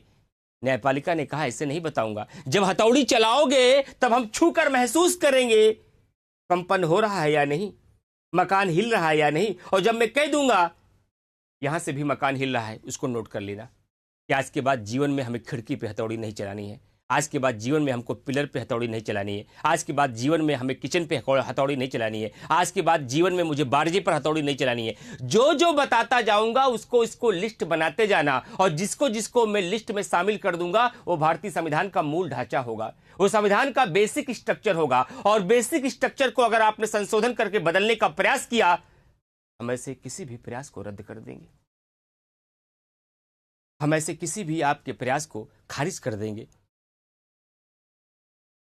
इसी सिद्धांत को आधारभूत ढांचे जो आज तक आपको लक्ष्मीकांत नहीं समझा, इसी सिद्धांत को आधारभूत ढांचे का सिद्धांत कहा जाता है, बेसिक स्ट्रक्चर का प्रिंसिपल कहा जाता है। बेसिक स्ट्रक्चर का प्रिंसिपल कहता है अगर संसद द्वारा संविधान के किसी ऐसे हिस्से को संशोधित किया जाएगा जो संविधान का मूल ढांचा है, ऐसे हम किसी भी संशोधन को रद्द कर देंगे। यही सिद्धांत आधारभूत ढांचे का सिद्धांत है। और इसी सिद्धांत के माध्यम से संसद के संविधान संशोधन करने की शक्ति पर पहली बार प्रतिबंध लगा दिया गया कि आप भारतीय संविधान के उस हिस्से को संशोधित नहीं कर सकते जिस हिस्से से, जो हिस्सा भारतीय संविधान का मूल ढांचा, जो हिस्सा भारतीय संविधान का मूल ढांचा है, आप उसे नहीं बदल सकते। आपको मेरे से सवाल पूछना चाहिए, सर ये बात 1973 की है, आज हम आपके सामने 27 नवंबर 2025 की तारीख में प्रातः 10 बजे खड़े हैं। क्या आज के इन 75 वर्षों में, इन 75 सालों में, इन 70 सालों में, इन 50 सालों में क्या कुछ मूल ढांचे की लिस्ट बनी? कुछ तो बताया होगा न्यायपालिका ने, ये मूल ढांचा है, ये मूल ढांचा है, ये मूल ढांचा है, ये मूल ढांचा है, ऐसी कुछ लिस्ट बनी? हाँ बनी। क्या लिखवाएंगे? बता सकता हूं, लिखवाऊंगा नहीं। काहे? ये तानाशाही क्यों? क्योंकि न्यायपालिका में लिखाऊंगा, इसलिए ऐसी तानाशाही, क्योंकि उस सारे लिस्ट को मैं न्यायपालिका में लिखाऊंगा। लेकिन आज मैं मुजबानी बता रहा हूं ऐसे कि न्यायपालिका ने पिछले 50 वर्षों में आधारभूत ढांचे के सिद्धांत के अंतर्गत किसे किसे संविधान का मूल ढांचा घोषित किया है। न्यायपालिका ने कहा कि देश की संप्रभुता संविधान का मूल ढांचा है, भारत की गणतंत्रात्मक व्यवस्था संविधान का मूल ढांचा है, भारत की संसदीय व्यवस्था भारतीय संविधान का मूल ढांचा है, भारतीय संविधान का पंथ निरपेक्ष चरित्र संविधान का मूल ढांचा है, व्यक्ति की गरिमा मूल ढांचा है, राष्ट्र की एकता और अखंडता मूल ढांचा है, स्वतंत्र और निष्पक्ष चुनाव संविधान का मूल ढांचा है। ऐसे 50 तत्व को मूल ढांचा घोषित किया गया है। और जिसे जिसे मूल ढांचा घोषित कर दिया गया है, 300 पार नहीं, 400 पार नहीं, 500 पार वाली सरकार आ जाए, लेकिन संविधान संशोधन करके उस हिस्से को बदल नहीं सकती है। अगर कोई भी सरकारें आकर संविधान संशोधन के माध्यम से मूल ढांचे को बदलने का प्रयास करेगी तो न्यायपालिका ऐसी शक्ति रखती है कि ऐसे किसी भी संशोधन को रद्द कर देगी, क्योंकि संविधान का संरक्षक न्यायपालिका है, न कि संसद। यानी कि जहां एक तरफ 26 जनवरी 1950 को संसद के ऊपर संविधान संशोधन करने पर किसी भी प्रकार का कोई प्रतिबंध नहीं था, ऐसा पहला प्रतिबंध 1973 में लगाया गया जब आधारभूत ढांचे का सिद्धांत आया। संसद के लोग आपस में विचार विमर्श किए, शाम को चाय की पार्टी रखी गई, सारे संसद के सदस्य इकट्ठा हुए, आपस में बात कर रहे हैं, सब लोग चाय की चुस्की ले रहे थे। लोगों ने कहा यार न्यायपालिका ने तो गजबे गेम खेल दिया, लोगों ने कहा कि यार न्यायपालिका ने तो गजबे गेम खेल दिया, कि पता नहीं कहाँ आधारभूत ढांचे का सिद्धांत ला दिए, हम लोगों के संशोधन करने पर भी प्रतिबंध लग गया। अब हथौड़ी चलाते हैं तो डर लगता है कहीं न्यायपालिका की नज़र में कंपन ना हो रहा हो, नहीं तो ये संशोधन रद्द हो जाएगा। एक व्यक्ति कोई अंगूठा छाप आदमी था, उसने कहा अच्छा ये बताओ न्यायालय को पता कैसे चलेगा कि इससे मकान हिल रहा है? है, कहा न्यायालय के पास न्यायिक पुनर्विलोकन की शक्ति है। कहा क्या क्या क्या क्या? कहा अरे न्यायपालिका के पास जुडिशियल रिव्यू की पावर है, न्यायिक परीक्षण की शक्ति है। कहा ये कौन शक्ति होती है? कहा इस शक्ति के अंतर्गत न्यायपालिका के पास यह पावर होती है, वह किसी भी कानून का या किसी भी संशोधन का परीक्षण कर सकती है। कहा हिंदी में समझाओ, परीक्षण परीक्षा में इतना पढ़े लिखे लोग नहीं है हम लोग। अरे कहा कि जब कभी भी आप हथौड़ी चलाओगे तो न्यायालय के पास पावर है कि वो कान लगाकर सुनेगी कि कहीं कंपन तो नहीं हो रहा है। तो एक अंगूठा छाप आदमी ने दिमाग दे दिया संसद को, ये कान लगाने की शक्ति ये समाप्त कर दो इनकी, तो कैसे जान पाएंगे कंपन हो रहा है कि नहीं हो रहा है? क्या कहा? कहा ये कान लगाने की शक्ति ही समाप्त कर दो, मतलब न्यायिक परीक्षण की शक्ति समाप्त कर दो, न्यायपालिका की न्यायिक पुनर्विलोकन की शक्ति को समाप्त कर दो। कहा कैसे? कहा संविधान में संशोधन करा के, ताकि न्यायपालिका कन्वे न लगा पाए। जब वो कन्वे नहीं लगा पाएगी तो जानेगी कैसे कि हिल रहा है कि नहीं हिल रहा है। कहा कराओ संशोधन, कहा कराओ संशोधन, ताकि हमारी संविधान संशोधन करने की शक्ति असीमित बनी रहे, इस पर न्यायालय कोई प्रतिबंध न लगा पाए। तब कांग्रेस की सरकार में एक संशोधन कराया गया जिसका नाम है 42वां संविधान संशोधन 1976, जिसका नाम है 42वां संविधान संशोधन 1976, जिसका नाम है 42वां संविधान संशोधन 1976। और 42वां संविधान संशोधन के माध्यम से अनुच्छेद 368 में 2 नया खंड जोड़ दिया गया, 368 क्लॉज 4 और 368 क्लॉज 5। और इसमें क्या लिखवा दिया गया, ध्यान से सुनिएगा। इसमें लिखवा दिया गया, संसद द्वारा जब भी कोई संशोधन किया जाएगा, संसद द्वारा जब भी कोई संशोधन किया जाएगा, कोई संशोधन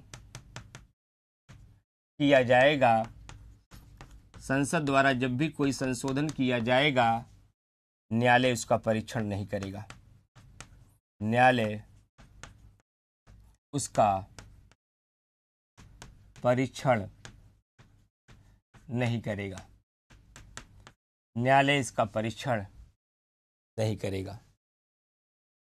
ठेठऊ भाषा में बोले तो न्यायालय कान नहीं लगाएगा, न्यायालय चेक नहीं करेगा कंपन हो रहा है या नहीं, मकान हिल रहा है या नहीं, न्यायालय चेक नहीं करेगा। और इस प्रकार संसद ने 42वां संविधान संशोधन 1976 के माध्यम से संविधान संशोधन करने की असीमित शक्ति धारण कर ली। इस प्रकार संसद ने 1976 में संशोधन करने की पुनः असीमित शक्ति प्राप्त कर ली। कैसी शक्ति? असीमित शक्ति, अनलिमिटेड पावर प्राप्त कर ली। कहा जाओ, खत्म कहानी। काहे नौमन तेल होए, काहे राधा गौने जई, न बढ़ेगी बांस न बजेगा बांसुरी। न तुम न्यायिक परीक्षण करोगे, न जान पाओगे कंपन हो रहा है या नहीं, न जान पाओगे कंपन हो रहा है या नहीं, न ही हमारे संशोधनों पर किसी भी प्रकार का कोई प्रतिबंध लगेगा और न ही हमारे किसी संशोधन को रद्द कर पाओ। जाओ, खत्म खेला तुम्हारा। लेकिन ये बुद्धि किसने लगाई थी? अंगूठा छाप लोगों ने। लेकिन ये बुद्धि किसने लगाई थी? अंगूठा छाप लोगों ने। और जो न्यायपालिका में बैठे हैं, जो देश के शीर्ष अदालत में बैठे हैं, बहुत पढ़े लिखे लोग हैं, वो विधि के जानकार लोग हैं। आमिर खान की बिटिया ने जब पहलवानी सीखी थी दंगल में, तो उसके कोच ने एक ऐसा दांव सिखाया था कि बेटा जब सब कुछ हार जाना, जब लगे कि आपके सामने जीत का कोई रास्ता नहीं है, तो एक ऐसा दांव चलना। कमेंट बॉक्स बंद रहना चाहिए, ध्यान रखिएगा। कोई भी बच्चा अगर कमेंट बॉक्स में कुछ भी अभी लिखा गया तो बच्चा वहीं ब्लॉक हो जाएगा, मैं फिर बता दे रहा हूं। इसलिए बी साइलेंट। कमेंट बॉक्स में एक शब्द नहीं आना चाहिए जब तक मैं पूरी कहानी समझा रहा हूं। तो खैर बनाओ कि ऑनलाइन क्लास है, ऑफलाइन क्लास होती ना तो खड़ा कर देता था उसी क्लास में आपको। मैं तो उस अनुशासन में कक्षा पढ़ाता हूं, लेकिन जब पढ़ा के विदा करता हूं तो मेरे बच्चों से मुकाबला करना किसी बच्चे की बस की बात नहीं होती है। इसलिए अभी ध्यान रखिएगा, बिल्कुल प्रिंस, कोई नोट्स अभी कोई भी कमेंट नहीं आना चाहिए। फिर से सुनिए फिर से मेरी बात सुनिए। रिदम तोड़ दिया आपने वहां पर एक पॉइंट लिख करके। कोई बात नहीं, फिर माफ़ करता हूँ आपको। तो मैंने क्या बताया, माननीय सर्वोच्च गीता फोगाट, आमिर खान की बिटिया को उसके कोच ने एक ऐसा दांव सिखाया था, जब बेटा सब कुछ हार जाना, जब आपके सामने जीत के सारे रास्ते बंद हो जाएं, तो एक ऐसा दांव चलना जिससे 4 पॉइंट एक साथ, और आपका प्रतिद्वंदी और आपका प्रतिद्वंदी और आपका विरोधी चारों खाने चित्त हो। और वही 4 पॉइंट वाला दांव चला है न्यायपालिका। वही 4 पॉइंट वाला दांव चला न्यायपालिका ने। किस केस में? 76 के बाद 1980 में एक केस आया।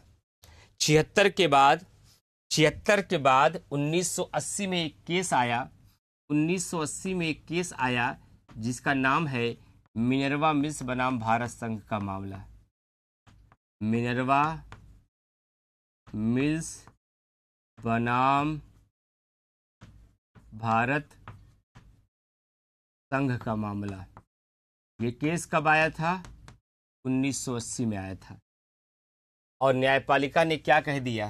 देखिए, न्यायपालिका ने अपने आधारभूत ढांचे के सिद्धांत की शक्ति का प्रयोग करते हुए कहा, आज के बाद संसद की संविधान में संशोधन करने की, आज के बाद संसद के संविधान में संशोधन करने की सीमित पावर, कैसी शक्ति? सीमित शक्ति, यानी कि लिमिटेड पावर, यानी कि लिमिटेड पावर क्या होगी? भारतीय संविधान का मूल ढांचा होगा। क्या होगा? मूल ढांचा होगा। क्या गेम चला न्यायपालिका ने? न्यायपालिका ने कहा कि संसद की संविधान में संशोधन करने की लिमिटेड पावर भारतीय संविधान का मूल ढांचा है। अतः भूतकाल से लेकर भविष्यकाल तक अगर संसद के द्वारा ऐसा कोई संशोधन किया जाएगा जो संशोधन करने की शक्ति का विस्तार करेगा, जो संसद को संविधान में संशोधन करने की असीमित शक्ति देगा, उसे मूल ढांचे का उल्लंघन माना जाएगा और इसे ऐसे किसी भी संशोधन को हम रद्द कर सकते हैं। फिर न्यायपालिका ने 42वां संविधान संशोधन देखा। फिर न्यायपालिका ने 42वां संविधान संशोधन देखा। कहा 42वां संविधान संशोधन के माध्यम से संसद ने अपने पास असीमित शक्ति धारण की है। इसके अंतर्गत 368(4) में और 368(5) में। और मैं क्या कह रहा हूं? संसद की संविधान में संशोधन करने की लिमिटेड पावर भारतीय संविधान का मूल ढांचा है। ये सब मूल ढांचे का उल्लंघन माना जाएगा कि नहीं माना जाएगा? माना जाएगा। और अगर ये मूल ढांचे का उल्लंघन है तो न्यायपालिका ऐसे किसी संशोधन को रद्द कर सकती है कि नहीं? कर सकती है। और न्यायपालिका ने मिनर्वा मिल्स केस में 42वें संविधान संशोधन के उस हिस्से को रद्द कर दिया जिस हिस्से के माध्यम से संसद ने संविधान संशोधन करने की असीमित शक्ति प्राप्त की थी।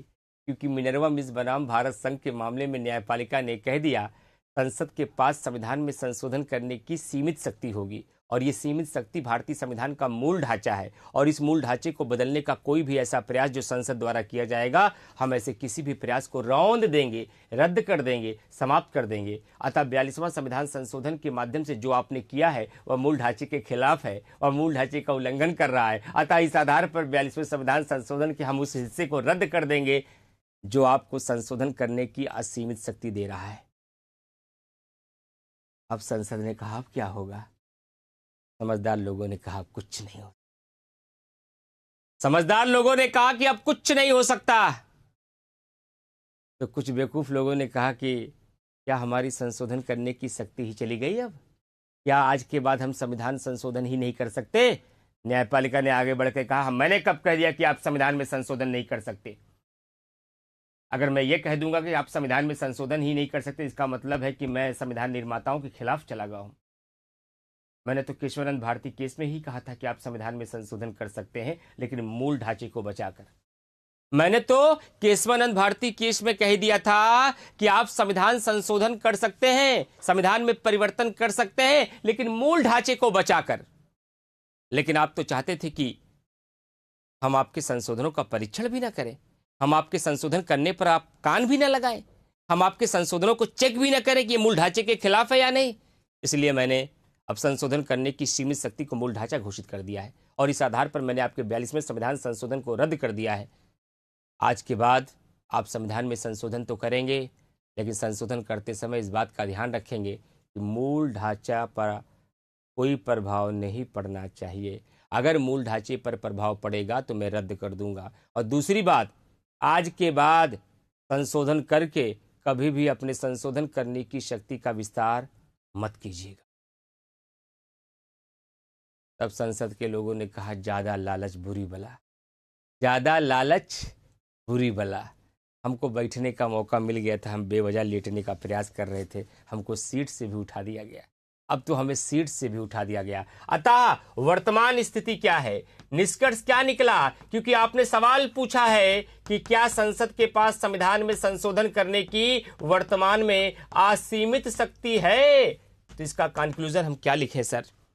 अब कंक्लूजन लिखना होगा वर्तमान स्थिति में कि वर्तमान में संसद के पास ये पावर है, वर्तमान में संसद के पास ये पावर है, वह प्रस्तावना व फंडामेंटल राइट सहित संविधान के 22 भागों में सब में संशोधन करने की शक्ति रखती है। लेकिन इसका अर्थ यह कदापि नहीं है कि संसद के पास संशोधन करने की असीमित शक्ति है, क्योंकि आधारभूत ढांचे के सिद्धांत के बाद संसद संविधान के उन हिस्सों में संशोधन नहीं कर सकती जो संविधान का मूल ढांचा है, तथा मिनर्वा मिल्स केस के बाद संसद अपने संशोधन करने की शक्ति का असीमित रूप से विस्तार भी नहीं कर सकती। अतः वर्तमान में संसद के पास संशोधन करने की शक्ति असीमित नहीं बल्कि सीमित है, जो संविधान की सुरक्षा के लिए, विधि के शासन को बनाए रखने के लिए, शासन में पारदर्शिता लाने के लिए उचित है।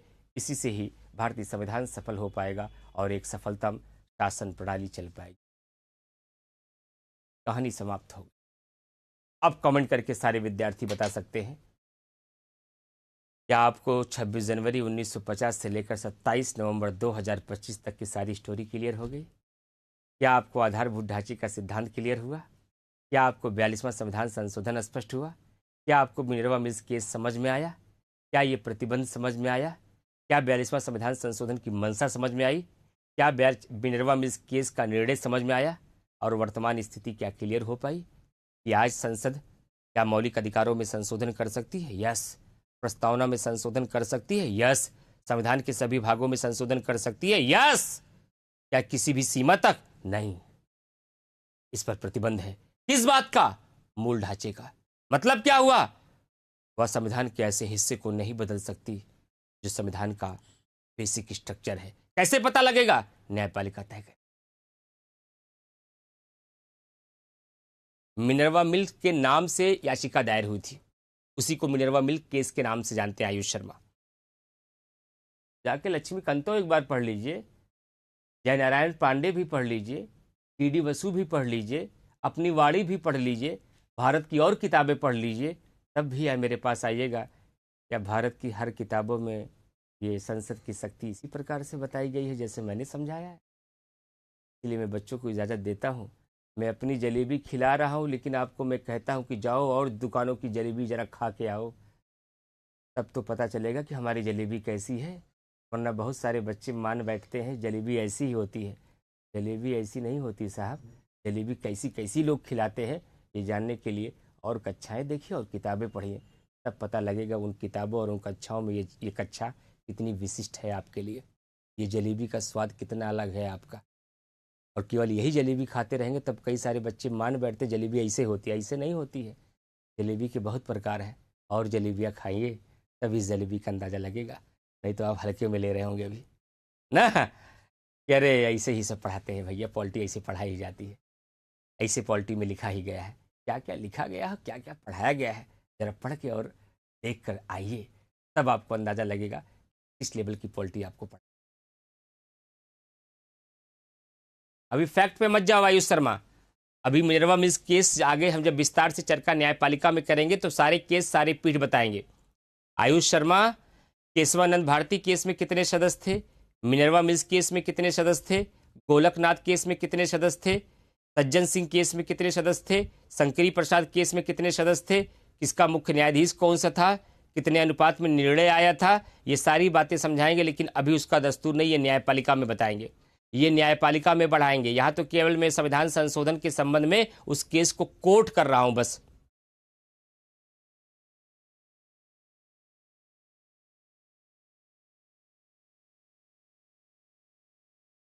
बिल्कुल कहते हैं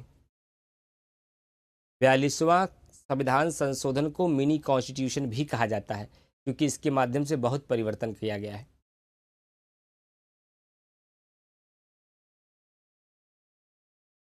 समझ में आया बाबू? आयुष शर्मा, आने दो, वक्त सब बताएंगे। जितना आप सोच रहे हो सब फैक्चुअल इंफॉर्मेशन भी जानेंगे, कॉन्सेप्चुअल भी जानेंगे। अभी तो केवल मैं उस केस की चर्चा में रेफरेंस बता रहा हूं बस।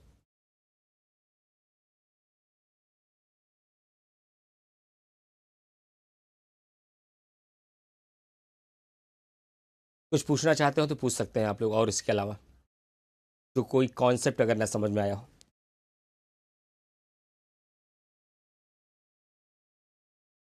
तो अब अगर मेंस में सवाल आएगा, संसद के संविधान में संशोधन की शक्ति का मूल्यांकन कीजिए, क्या संसद के पास संविधान में संशोधन करने की असीमित शक्ति है? तो इसका आंसर आप बहुत अच्छे से लिख सकते हैं।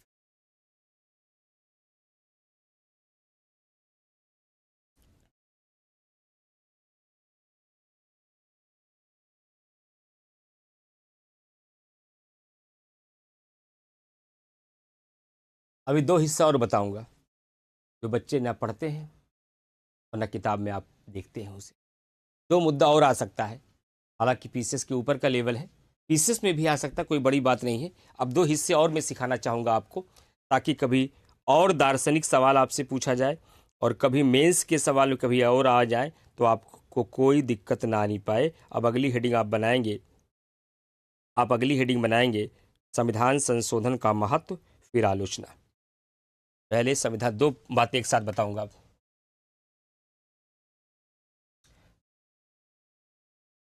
संविधान संशोधन का महत्व, संविधान संशोधन की आलोचना और निष्कर्ष। ये लिख लीजिएगा, आपके नोट्स में नहीं है, ये एक्स्ट्रा बता रहा हूं आपको मैं। ये ऑफलाइन में भी मैंने नहीं पढ़ाया था, लेकिन आपको पढ़ा रहा हूं। संविधान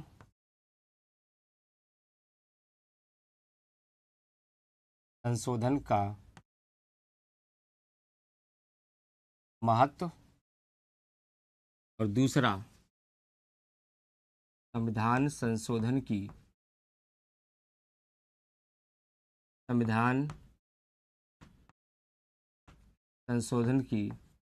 आलोचना है। हेडिंग पहले आप मेरे साथ नोट कर लीजिए, फिर मैं कहानी आपको समझा दूंगा। और हेडिंग ही, पॉइंट ही आपको लिखना अगर कभी मेंस में आ जाए। तो संविधान संशोधन का पहला महत्व क्या है? संविधान में लचीलेपन और अनुकूलन क्षमता का विकास करती है, और अनुकूलन क्षमता का विकास करती है।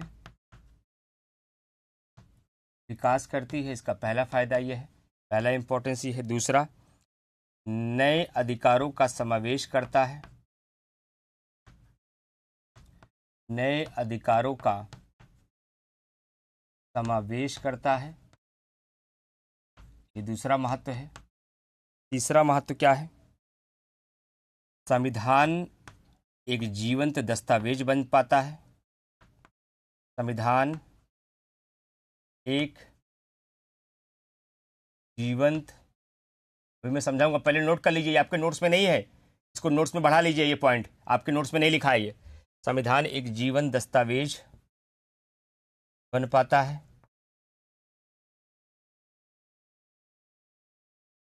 है। सामाजिक सुधार हो पाते हैं। सामाजिक सुधार हो पाते हैं।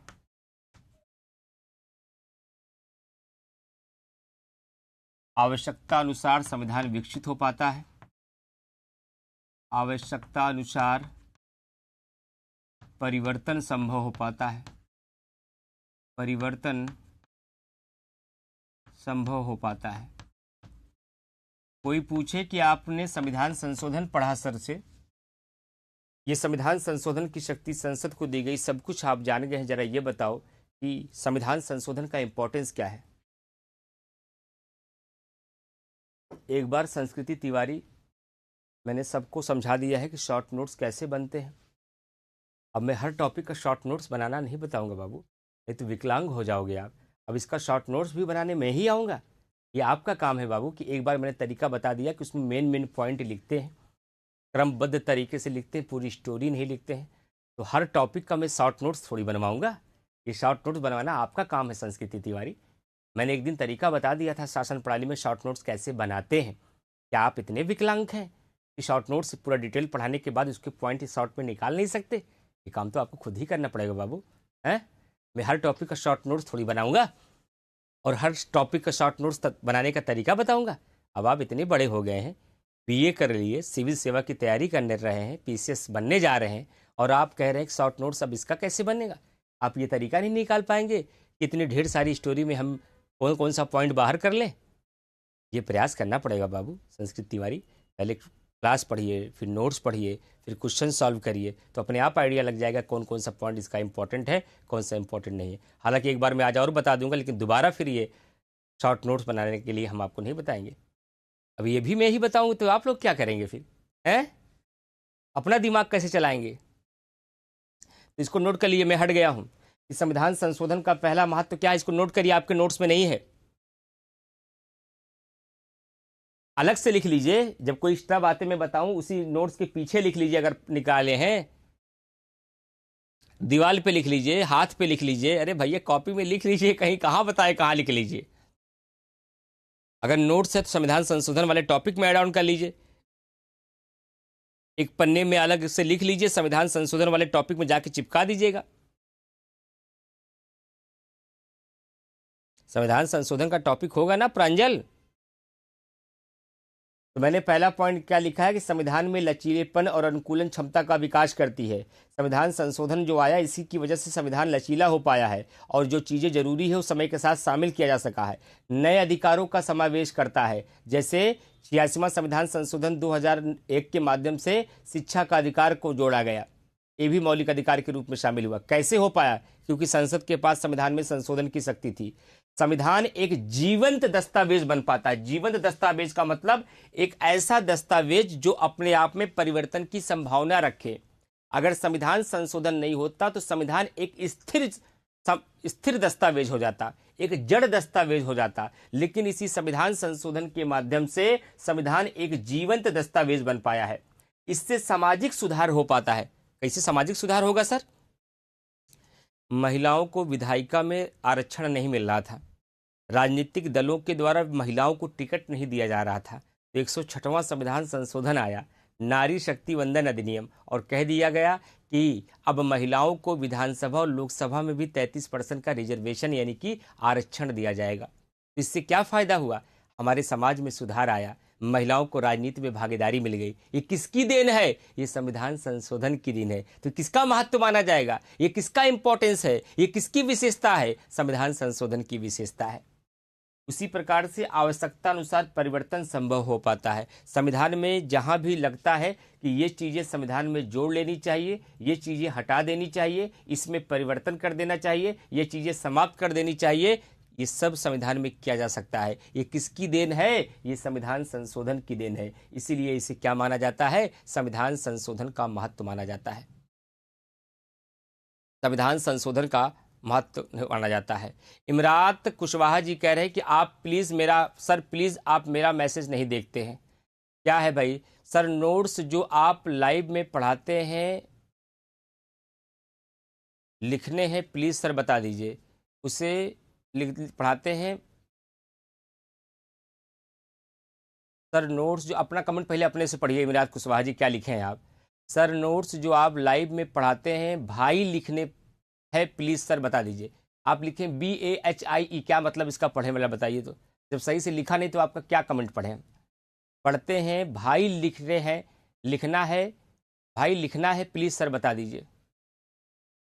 कितनी बार बता दें? क्या इससे पहले मैंने नहीं बताया है इमरान जी, इमरात जी? क्या इससे पहले मैंने नहीं बताया है? कि क्या कैसे पढ़ना है, पहली 2 क्लास वही पढ़ाया है, बताया है, ताकि बीच में डिस्टर्ब ना हो। शुरुआती 2 क्लासेस में यही सिखाया है, क्लास का कैसे यूज़ करना है, नोट्स का कैसे यूज़ करना है। अरे मैंने कितनी बार बताया है, जो बोर्ड में बताई जाती है चीज़ें, उसको आप अपने शॉर्ट नोट्स में, कसम से कई बार ऐसा लगता है ना कि मैं सिविल सेवा के बच्चे को पढ़ा ही नहीं रहा हूँ, ऐसे लगता है कक्षा 4-5 के बच्चे को पढ़ा रहा हूँ। 5 और 6 के बच्चे हैं, कक्षा 5 और 6 प्राइमरी में पढ़ते हैं ये बच्चे। अब कह रही विराट कुशवाहा जी कह रही मेरा मैसेज नहीं देते। कोई मेरी दुश्मनी है आप? हमारे पड़ोसी हैं आप? हमसे कोई नाराजगी है आपको? मेरा आपका कमेंट नहीं देखो? अरे बाई चांस हो गया, 500 बच्चे हैं, मैं लगातार कमेंट ही थोड़ी देख रहा हूँ सबका। इसका सामने आ गया, मिस हो गया है। जानबूझ कर इरादतन मैं कमेंट नहीं देखता हूँ कि इमरात कुशवाहा का कमेंट आ गया है, इसको कमेंट नहीं पढ़ना है, कुछ भी हो जाए। बाई चांस से सामने नहीं दिखा, नहीं पढ़ पाया होगा। और सवाल क्या पूछ रहे हैं कि क्या लिखना है?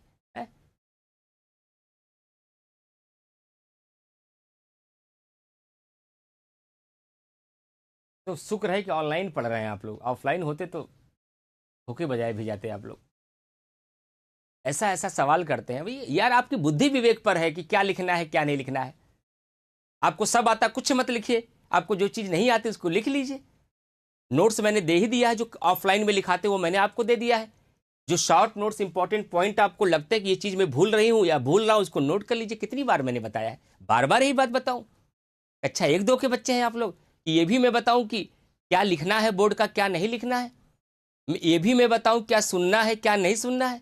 ये भी मैं बताऊँ क्या दिमाग में रखना है क्या निकाल देना है? ये भी मैं बताऊँ कि शॉर्ट नोट्स कैसे बनाइए रोज रोज?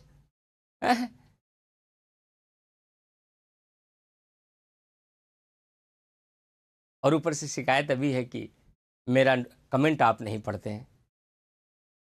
वाह भाई वाह, क्या बात है। जिंजी जनरेशन को संभालना बहुत मुश्किल काम है। ये मेहनत ना करके खुद को खोखला बना चुकी है, बेसिक एकदम कमजोर कर चुकी है, प्रतिनिधित्व का मतलब नहीं समझ पाती है। संभावित प्रश्न, इसको कल हम लोग हंस रहे थे, रात में सारे शिक्षक बैठ करके खाना खा रहे थे, यही बात चल रही थी कि वर्तमान की जो नई पीढ़ी सिविल सेवा की तैयारी कर रही है उसमें कितना कैलिबर है। मैंने भी बताया कि हमारे क्लास में भी कुछ बच्चे ऐसा पूछे, सर संभावित प्रश्न किसे कहा जाता है? सोचो, सिविल सेवा की तैयारी करने वाले बच्चों से ये अपेक्षा शिक्षक करेगा, जिसको आधारभूत ढांचे का सिद्धांत समझाना हो, जिसे मिनर्वा मिल्स केस बताना हो, उससे हम ये अपेक्षा करें कि उसको अब यह बताया जाए कि संभावित प्रश्न किसे कहते हैं? कितनी दुख की बात है। लेकिन फिर भी कोई बात नहीं, हम एक एक चीज़ आपको समझा रहे हैं, एक एक चीज़ आपको सिखा रहे हैं, एक एक चीज़ आपको बता रहे हैं, छोटी से छोटी चीज़ें बता रहे हैं। लेकिन कम से कम जो खुद से समझने वाली चीज़ें वो तो कर लो बाबू आप लोग, हैं? वो सारी चीज़ें तो आप लोग कर लीजिए। अब आपको ये कोई जेन्युइन सवाल नहीं है, कोई ऐसा मुद्दा किसी बच्चे का नहीं छूट जाता कि कायदे का सवाल है उसका उत्तर मैंने दिया हूँ, कोई टॉपिक मैंने समझाया हूँ। किस बात का उत्तर है? कौन से पन्ने पे लिखना है, कौन से पेज पे लिखना है, ये जो लिखा रहे हैं लिखें कि छोड़ दें? अरे मत पढ़ो, पढ़ने के लिए किसने कह दिया कि पढ़ो आप? कौन कह रहा पढ़ो? पढ़ना जरूरी है क्या? क्यों पढ़ना जरूरी है? कामयाब होना है। अब बच्चा ये पूछ रहा है कि इसको क्या लिखना है क्या नहीं लिखना है, कौन सुने कौन ना सुने, कौन से पन्ने पर लिखें जो आप ये लिखा रहे हैं, पेज का साइज बता दीजिए। ये कोई बताने वाली सवाल है यार? ये इन बातों का उत्तर देंगे तो हम पॉलिटी 100 घंटे में आपको सिखा पाएंगे? इन बातों का उत्तर देंगे तो हम? देखो जेन्युइन सवाल पूछो यार। यूपीपीएससी और यूपीपीसीएस के शिक्षक से बात कर रहे हो, विषय की बात करो। हर छोटी छोटी बातें वैसे मैंने शुरू में सिखा दिया है ताकि बीच में डिस्टर्बेंस ना हो। इसीलिए पहली क्लास में मैंने एक अक्षर नहीं पढ़ाया, केवल मैंने ये बताया कि कैसे पढ़ना है, किस तरीके से पढ़ना है, कैसे नोट्स बनाना है, नोट्स का यूज कैसे करना है, घटना चक्र कैसे सॉल्व करना है, शॉर्ट नोट्स कैसे तरीका बनाना है। ये सब बातें मैंने शुरू में बता दी ताकि बीच में कोई डिस्टर्बेंस क्लास में ना हो। लेकिन वही छोटी छोटी बातें, और ना उसको इग्नोर कर दो तो बच्चे कहेंगे, जैसे बच्चे कहते हैं सर क्या छोटी बातों पर ध्यान देते, मत दिया करिए। छोड़ दिया तो बच्चा कहेगा हमारा कमेंटे नहीं देखते हैं। सब बातों से बड़े हो जाओ बेटा, अभी आप लोग बहुत छोटी बातें कर रहे हो, हल्की। ये सिविल सेवा में ये बातें आप लोगों के मुंह से शोभा नहीं देती है। कक्षा 4-5 वाले ये बात करते हैं। अगर ये मानते हो सर मैं कक्षा 4-5 लायक हूँ तो कहो, इसका उत्तर भी मैं दे देता हूँ। कायदे की बात करो, इतना गहरा लेवल पे मैं पढ़ा सिखा रहा हूँ, इसको सीखने की बजाय आप लोग छोटी छोटी बातों में परेशान हो। संविधान संशोधन की आलोचना देखिएगा। संविधान संशोधन की आलोचना देखिए। अब एक क्लास और ले लेता हूं, एक दिन में और ले लेता हूं, फिर इसके बारे में कल आधे घंटे और लूंगा मैं आपका, कल 30 मिनट में और ले लूंगा, जो छोटी छोटी बातों पर घटना चक्र कैसे सॉल्व करें, घटना चक्र कैसे सॉल्व करें, क्लास का नोट्स कैसे बनाएं, और ये भी बता दूंगा क्लास करें ईयरफोन से करें कि डायरेक्ट स्पीकर से करें, फोन से करें कि लैपटॉप से करें, लैपटॉप से करें कि अपने टीवी में लगा के करें, ये सब बता दूंगा कल आधे घंटे में और बता दूंगा इसको मैं आपको कि घटना चक्र का प्रयोग कैसे करें, क्लास नोट्स कैसे बनाएं, किस पेज पर लिखें, किस पेज पर लिखें, शॉर्ट नोट्स कैसे बनाएं। अब मैंने कह दिया कि फैक्ट अलग लिखो, रस अलग लिखो, अंधे मोड़ अलग लिखो। कोई बच्चा कमेंट करे मुझे बताते चलिएगा, ये इसको रस में लिखो, इसको फैक्ट में लिखो। ये इतना समझ तो खुदे हो जाएगी भैया, ये फैक्ट है, ये अपवाद है, ये अंधा मोड़ है, ये रस है, ये तो अपने आप समझ में आ जाएगा। लेकिन मैं बताऊंगा कल 30 मिनट और बता दूंगा, ताकि आगे चलकर ये शिकायत ना करो, ये शिकायत आप ना करो कि भैया कि हमारा बात नहीं सुने, नहीं तो आप लोग यही शिकायत करोगे कि इतना मेहनत करने के बाद भी हमारा कमेंटे नहीं देखते सर, है। और सबका देखो तो और बच्चे कहेंगे सर इससे क्लास बेकार हो जाती है, क्लास का रिदम टूटता है, सब बच्चों के फालतू कमेंट को ध्यान ना देखिए, और ध्यान ना दो तो बच्चा कहता है हमारा कमेंटे नहीं देख। क्या विडंबना है भैया आपके साथ। चलो भैया कोई बात नहीं, शिक्षक को हर दौर के बच्चों को टैकल करना पड़ता है, तो आपको भी टैकल किया जाएगा, कोई बात नहीं। चलिए संविधान संशोधन की आलोचना देखिएगा। संविधान संशोधन की पहली आलोचना है कि संशोधन की प्रक्रिया कठोर है। संशोधन की प्रक्रिया कठोर है, संशोधन की प्रक्रिया कठोर, ये पहली आलोचना है। दूसरी आलोचना इसकी क्या है? दुरुपयोग का खतरा रहता है, दुरुपयोग का खतरा रहता है। साथ ही साथ तीसरा क्या है? कोई संवैधानिक संस्था नहीं है, कोई संवैधानिक सभा नहीं है, विधायी प्रक्रिया से ही संशोधन किया जाता है, विधायी प्रक्रिया से ही संशोधन किया जाता है, संशोधन किया जाता है, विधायी प्रक्रिया से ही संशोधन किया जाता है। साथ ही साथ राज्य विधानमंडल के पास संविधान संशोधन की शक्ति नहीं है, राज्य विधानमंडल के पास संशोधन की शक्ति नहीं है, संशोधन की शक्ति नहीं है, राज्य विधानमंडल के पास संविधान संशोधन की शक्ति नहीं है। साथ ही साथ अमेरिका में 2/3 राज्यों से सहमति ली जाती है, अमेरिका में 2/3 क्या 3/4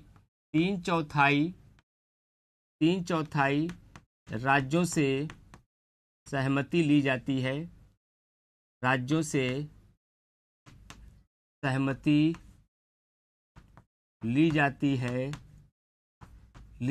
है, भारत में केवल आधे राज्यों से। जहां आधे राज्यों की सहमति लेने की भी बात की गई है, जहां राज्यों से परामर्श करने की बात की गई है, तो भारत में कितने राज्यों से?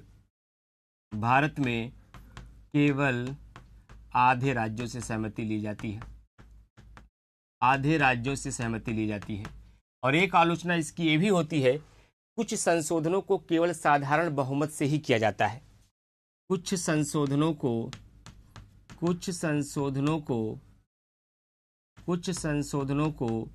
केवल साधारण बहुमत से किया जाता है, बहुमत से किया जाता है, ये इसकी आलोचना है। और जब भी कभी सवाल आ जाए मेंस में संविधान संशोधन का मूल्यांकन कीजिए, तो मूल्यांकन का मतलब होता है उसकी अच्छाई भी बताइए और उसकी बुराई भी बताइए, उसकी अच्छाई भी बताइए, उसकी बुराई भी बताइए। तो ये इसकी अच्छाइयाँ हो गई क्योंकि इसका इंपॉर्टेंस है, ये इसकी बुराई हो गई। पहली बुराई क्या है कि संविधान संशोधन की प्रक्रिया बहुत जटिल है, जिससे किसी भी आमूलचूल परिवर्तन में बड़ा वक्त लगता है। दूसरा कि कई बार इसका दुरुपयोग कर दिया जाता है, क्योंकि सरकार का विधायिका में बहुमत होती है और अपने बहुमत का दुरुपयोग भी कर लेती है।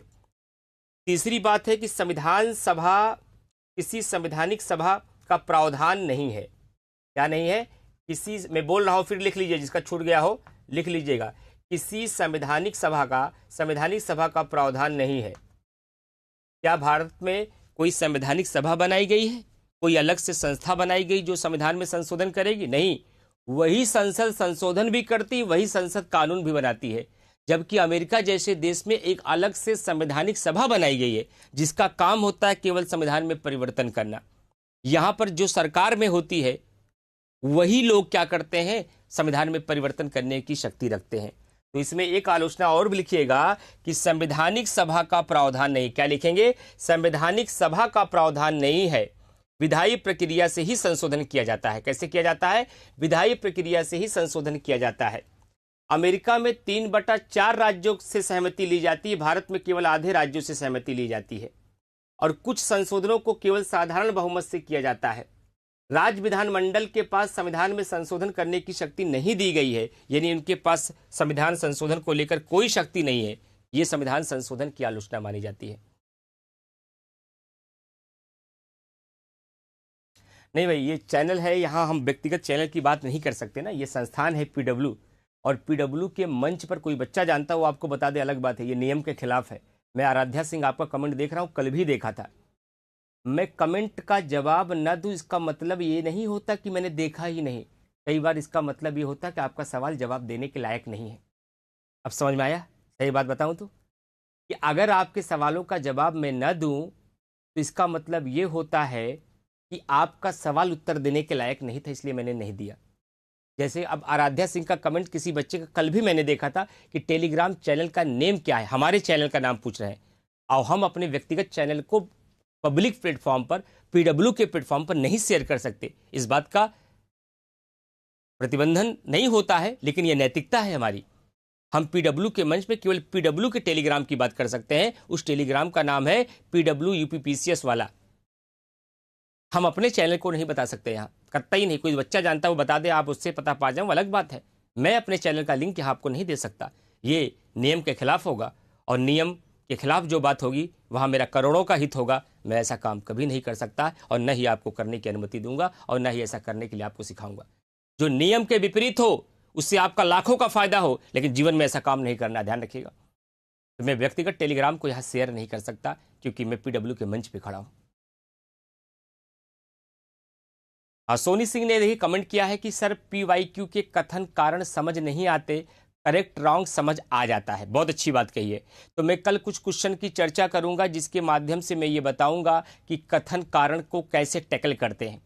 कल मैं आप लोगों को क्लास में, कल के सेशन में क्या क्या होगा बता देंगे। कुछ बच्चों ने कमेंट किया सर आज आपने कहा था कि मैं आप लोगों को एक अच्छा आंसर कैसे लिखा जाए उसकी कसौटियाँ बताऊंगा, लेकिन आज टॉपिक पूरा होने में समय लग गया इसलिए नहीं बता पाया, उसे मैं कल बताऊंगा। और कल मैं एक बार फिर से 15 से 20 मिनट में नोट्स बनाने का तरीका, नोट्स पढ़ने का तरीका, घटना चक्र को सॉल्व करने का तरीका, रिवीजन करने का तरीका सब मैं बता दूंगा, ताकि ये छोटी छोटी बातों की शिकवा गिले आपके बीच में ना रह जाए। ये भी मैं कल बता दूंगा एक बार फिर से।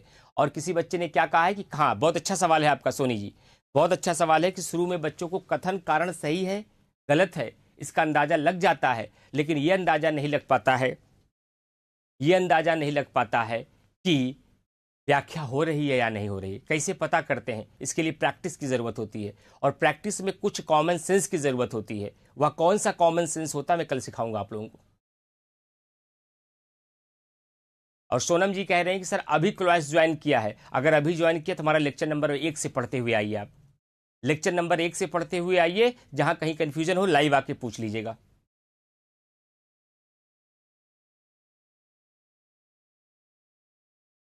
दिव्या यादव ने कहा सर संयुक्त अधिवेशन एक बार फिर बता दीजिए प्लीज। तो बेटा अभी संयुक्त अधिवेशन नहीं पढ़ा है। संयुक्त अधिवेशन मैंने बोला था, अगर आपने ध्यान नहीं दिया दिव्या मेरी बात पर, मैंने कहा कि संयुक्त अधिवेशन में राष्ट्रपति वाले टॉपिक में पढ़ाऊंगा। यहां मैंने संयुक्त अधिवेशन नहीं पढ़ाया है।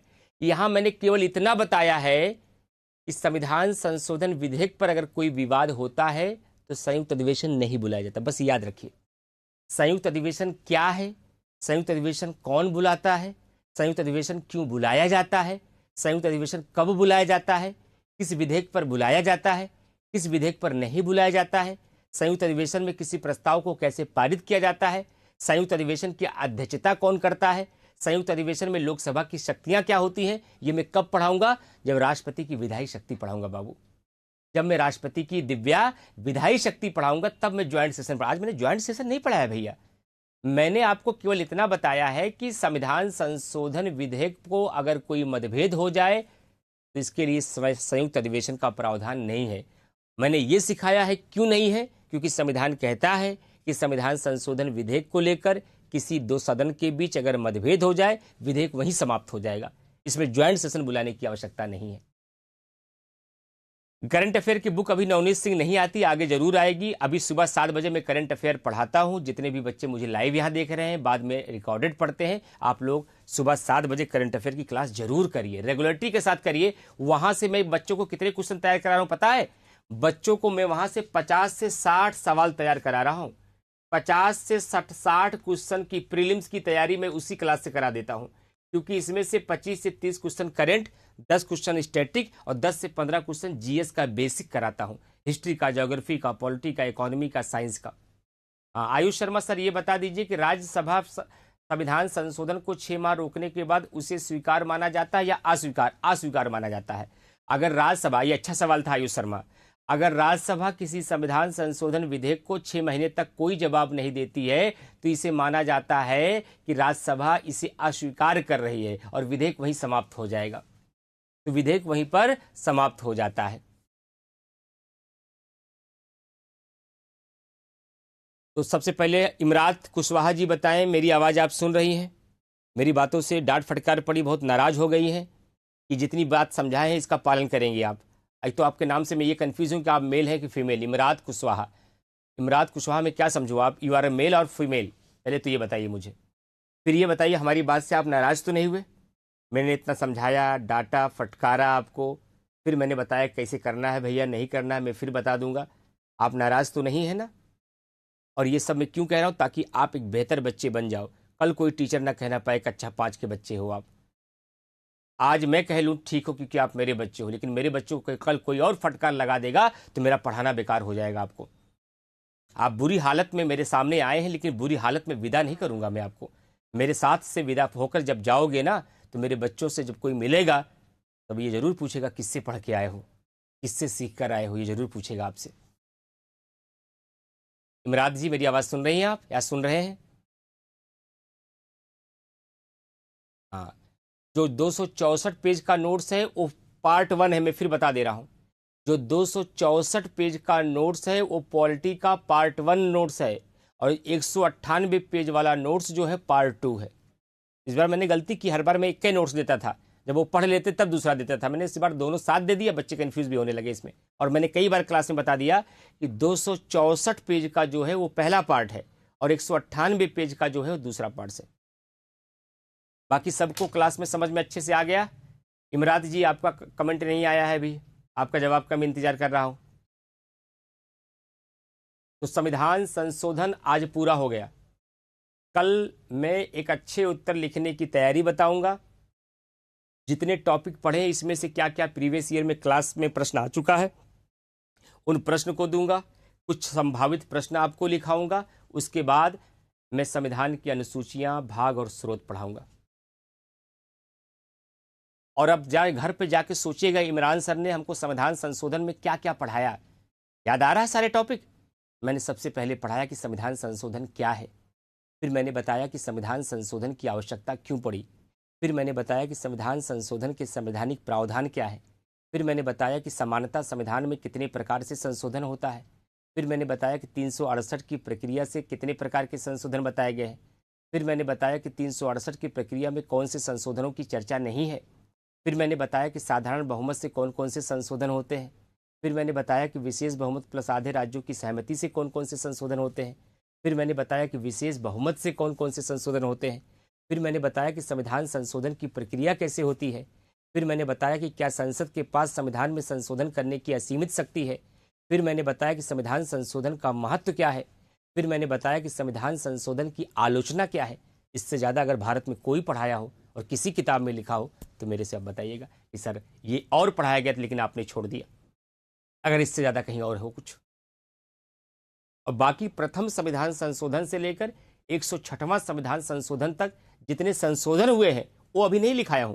वो पूरी पॉलिटी को पढ़ते पढ़ते वो सारे संशोधन अपने आप याद हो जाएंगे आपको, वो सारे संशोधन अपने आप आपको तैयार हो जाएंगे। पूरा टॉपिक आपके दिमाग में नाचना चाहिए कि हमारे इमरान सर ने पिछले 2 सेशन में हमें संविधान संशोधन के अंतर्गत कितने टॉपिक पढ़ा दिए उन्होंने। कोई सेगमेंट मैंने छोड़ा ही नहीं।